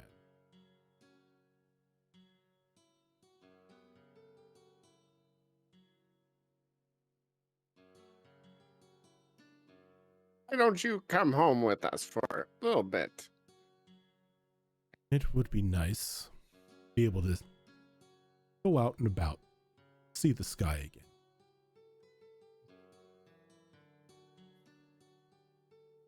Ah, sky, yes. One thing I like to do is chart the stars. I would very much like to see your star charts. The stars were always an interest of mine. Maybe you could also help me with that. Maybe. I don't know how the stars have changed since my time.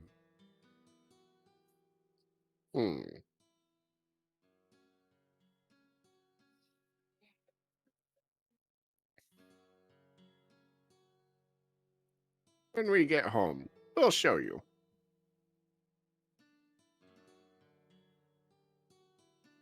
He kind of nods and begins to just walk along with you. Very wet sounding flaps as he takes his steps. I will offer him some good beetles. And he happily eats them.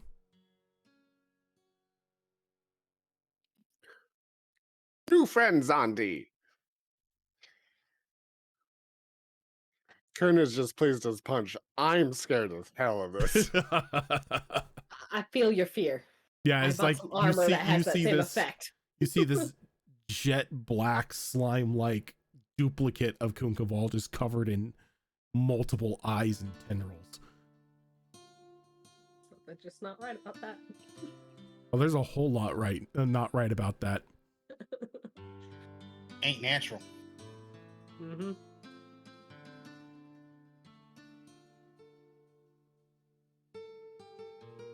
Flap splorch. Thank you, Fox. Thank you. That's the sound I need in my head right now. You know, I didn't know we were adopting an Eldritch Horror today, but here we are. We gotta have at least one Eldritch Horror adoption per campaign. It's like We're you're just getting collecting the ours in whole early this set time. here. It's like an old one shows its face and you guys are like, oh yeah, sure, come on, join the world. What can happen? Listen, we never claimed New to be friends, the Andy. What? We did not. We're just gonna set the world on fire and leave it to campaign 4 to deal with. So if there's nothing else in particular that anyone was after, you said something about a group? I think Item? Nolani was looking for a glaive. Glaive less risky, or take a weapon or a item that might help with her intelligence as a hunter. Intelligence as a hunter, as in, I have an idea. Okay. So as you're looking around, like, a lot of the glaives don't really stand out to you. Like, they look cool, but you always just get these weird feelings that there's some weird effect to them. It's almost as if every glaive user has, like, been a slayer of some certain beast.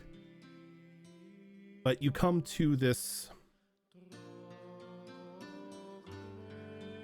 strange bracelet sort of thing, to where there's a small wolf skull that rests on the back of the hand, and then there's like threaded beads that wrap around your forearm.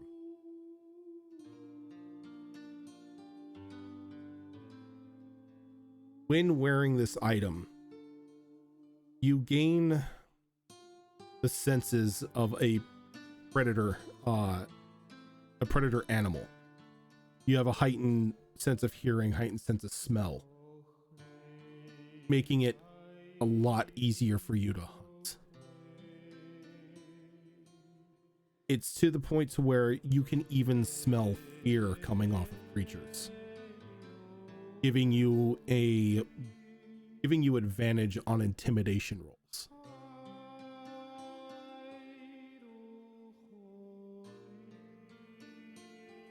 That's cool. There's even something that you can quote unquote buy into as a bit of a blood payment that you willingly for 24 hours can gain a lichen form. Temporary werewolf.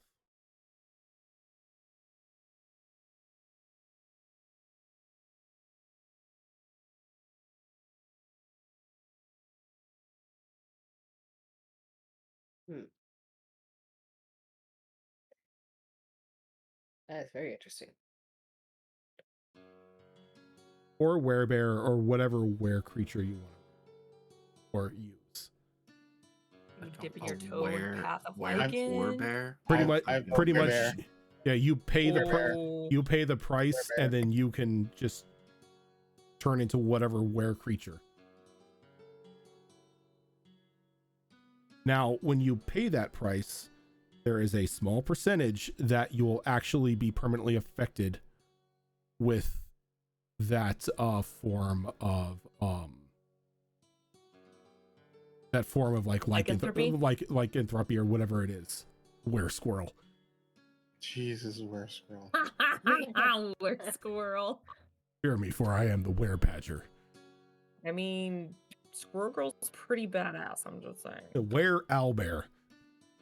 There we go. Where Albert? That yeah. She'll want to pick that up.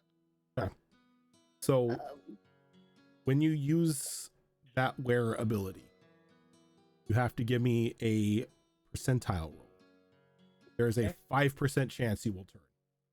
Like you will permanently be affected by it. Knowing me, I'll hit that 5%. It's okay. Knowing It's this cool. group, most of you are going to hit that 5%.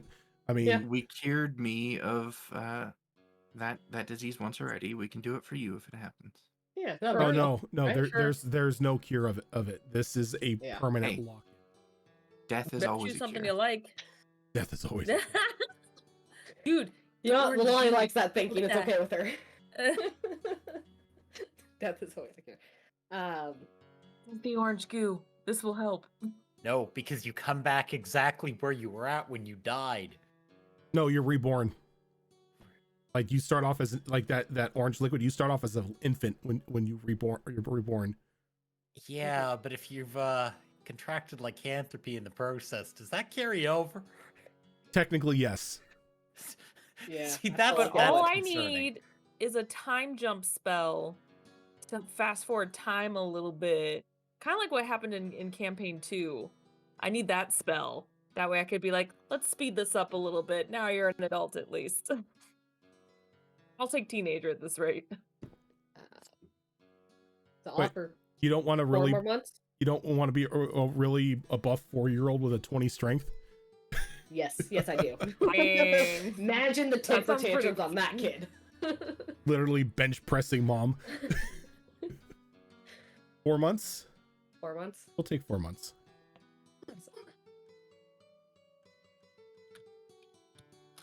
So, does anyone else need anything? Now, this is I mean, not, we always need things, but you are not limited to only one visit. Just say my name. I will appear and we can make more bargains. does this count for anywhere or just within Hampstead? Oh, anywhere. Traveling magic shop, let's go. Now, I will say, do not call me in a place of battle. I am not a fighter. I am a merchant. Fair. 100% fair. I have no doubt that you'll see us again. We have another companion who's not with us at the moment who would be very, very thrilled to see a place like this. I love it. I love repeat customers. Well, you definitely have one in me. Well, as I said, because you spent so many years today, as a thank you, there is a little gift I can give you. Now, there are 2 gifts I can give you, but you have to choose from one.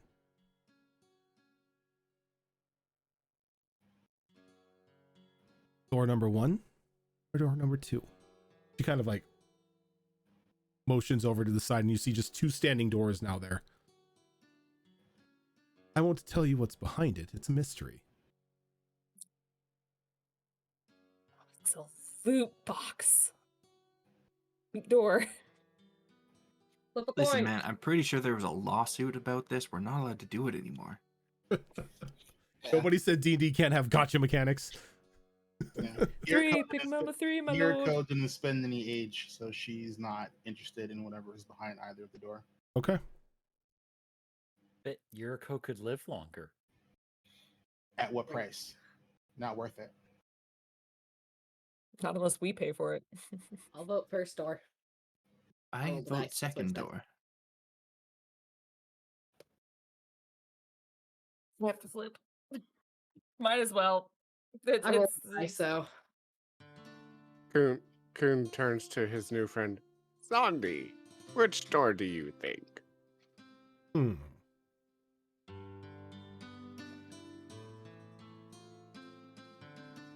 One would definitely be better for traveling. 2 is if you like a bit of. What was that? You kind of dipped out there. 1 is if 1 would help with traveling. 2 is if you like a bit of mystery. Don't say that. I want both. Last time we had mystery and traveling, we ended up on the side of a mountain. I mean, it's true. I'm not gonna lie. We've had a lot of shit deals traveling. I feel like this helping us travel may help us. We haven't had the greatest luck with traveling. We need something better with horses that don't constantly die or run away from us. I'm not saying No. that's what this is. I'm just saying we need help with I travel. think what you're saying is we need to start taking better care of our horses. yeah, what? I think we need we something left my better than horses behind. I could have taken Phantom Steed. Damn. I almost now regret choosing door 1, but the dice have spoken, so. I rolled for it. I got 1. Majority win. It's a win-win for me either way, but I had to roll for it, so I vote 1. We have 2 more votes. Guess who it? Azure Claw wants and Kukawal. Majority has 1. Okay. Okay. No. Yeah. 1 The dice spoke, Yeah. unfortunately. as door number dice 2 I rolled for it. as door number 2 swings open and you see just a deck of cards sort of laid out on a table. Nope. Always choose the Not- cards. I am glad you guys did not vote for 2. Not the deck of many things, by the way.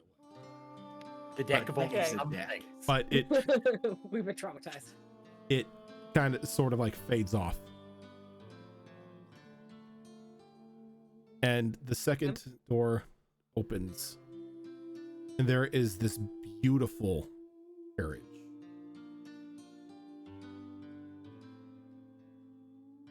Like black oak, gold trim. Looks like it's reinforced in places like with iron, very strong looking wheels. At the front is a spectral driver pulled by 4 ghost steeds. The haunted mansion. I love this. This, my friends, is an excellent mode of transportation, especially if you need to go from point A to point B and you don't want to. Just tell the good man here where you wish to go, climb into the carriage, and off you'll be. Oh, this is going to be None of so us have to useful. drive. We've killed so many horses. We We're haven't not actually gonna killed have that that. many. We've killed so many Well, horses. Dead. We've abandoned We've a fair killed and number abandoned a that lot I of horses. think it's safe to assume they're dead. We didn't And We abandon did she them. not walks kill over. them. She We walks left them with over the and mad she dog. opens up the inside of this carriage, and it's a TARDIS effect. It's huge inside. It kind of like reminds you of Chemic's tent. Time Nice. magic carriage? And you look inside, and there are bunk beds aplenty for everyone. There's even like a large cooking pot in the center for food that you need to make. There's a small bar like on near the back wall. It's very lap of luxury in here. Now, we can't expect you to just say, just leave this out here. She walks over to the front and goes, just claps twice as it shrinks down into a minuscule pumpkin. I love it.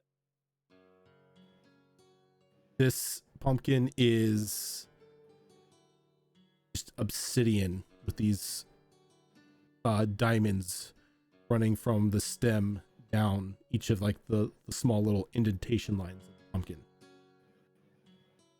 When you need it again, just cover it in a bit of dirt. Give it about a minute and it will grow back.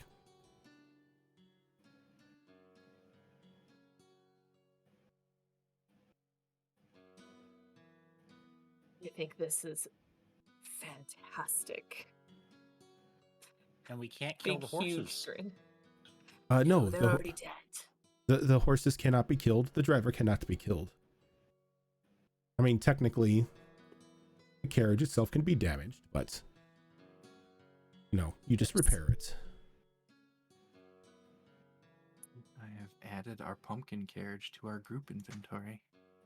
I'm not gonna lie, Rojan, I Love it. shit you not. I almost made a joke when I was explaining about having something for transportation. I almost wanted to say, oh, it's Cinderella's carriage. Yep. No joke. I seriously was like, it's carriage. And then when you said pumpkin, I'm like, oh, fuck. That's great.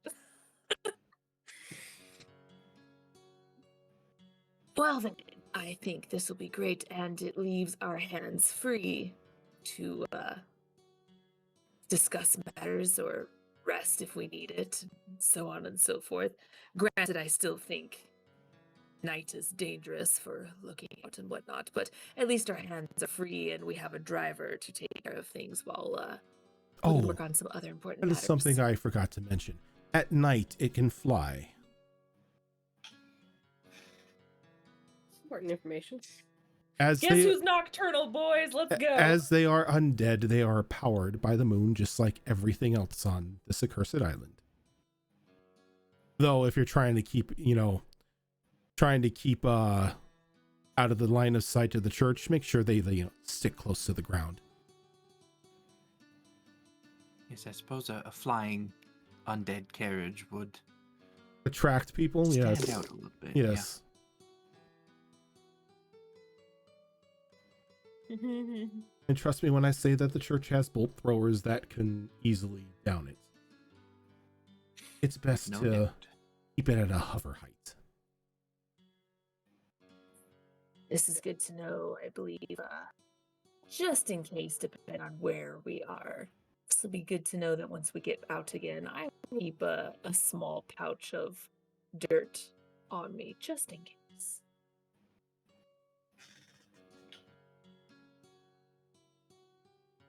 The Well, whole this, carriage makes Nalani uncomfortable. As long as she doesn't have to be the one controlling it, she doesn't care.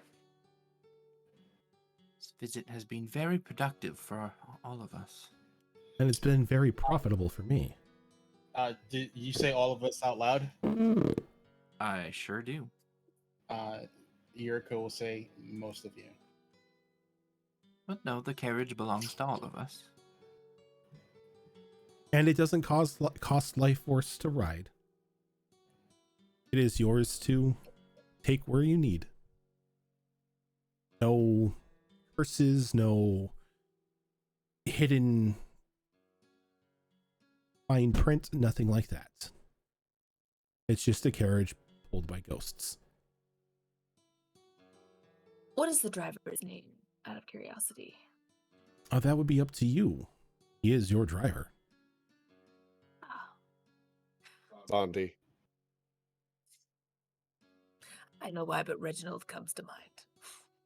Reginald, Sounds like it would be a curious name. Reginald is a very prestigious and proper name. What happens to items left inside the carriage when you shrink it up? Oh, they're fine. Nothing's destroyed. Just don't leave people in it. Well, Good idea. what would happen if we did leave someone in there? It all depends. Various things have happened in the past because somebody has forgotten someone else inside before they shrink it down. Sometimes they're reduced to miniature size. Other times they're flattened. Other times they just completely break the entire thing, and well, now you're spending thousands of gold trying to get it repaired. It's a nightmare. Yeah. Not a That's reliable not. form of taking care of someone when needed to be. Got it. Yeah. Well, this is much appreciated, and I'm sure I speak for most of us when I say that this was a good shopping experience. I Well, think you have gained some reoccurring customers. I hope so.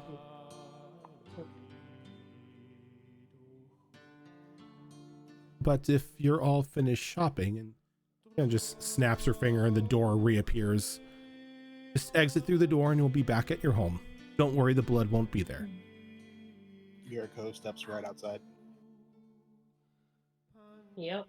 I'm gonna head on Okay. out. I take it that one doesn't trust me much. Doesn't trust anybody. Yes. Could be a smart means of survival. Well, in our line of work, I think trusting each other is probably a little better than trying to go solo. Yes, but given that I technically look like a giant bipedal talking possum, it can be off-putting to people. Especially after I mentioned that I'm technically Fey. Yes, that part of the mistrust, certainly understandable. Hmm. No offense. We're approached by a raccoon that gave us gifts, so it's not the weirdest thing. I mean, he's just a deer. Berries helped us survive the woods. Hey, not so bad. He's technically not Fey, but I can see where people would make the mistake. Interesting. But- Well, much appreciated. If this concludes your shopping, I thank you all very much, and I hope to see you next time. Indeed. Give a little nod, thanks, and exit the door.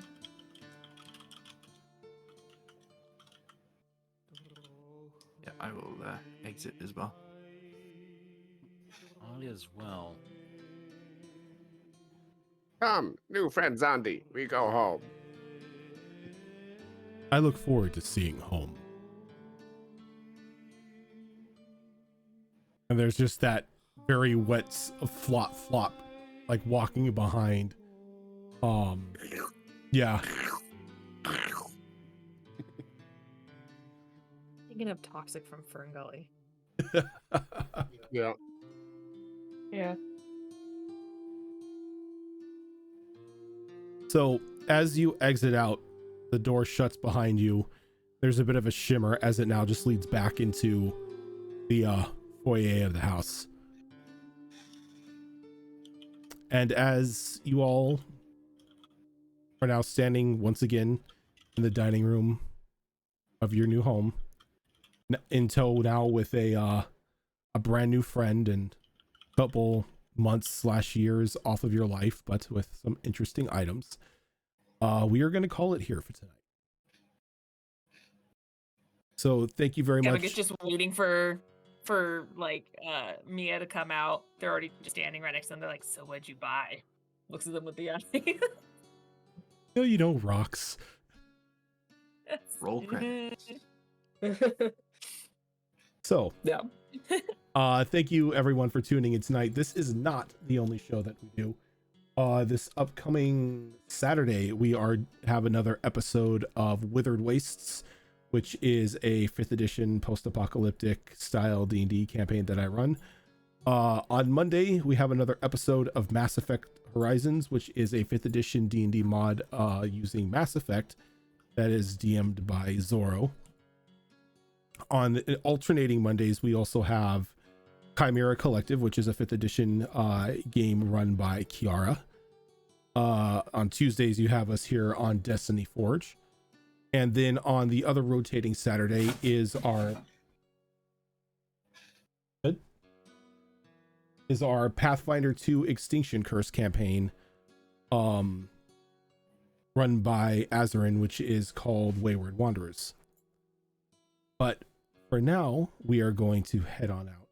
Everything. Thank you everyone for tuning in, and we'll catch you later.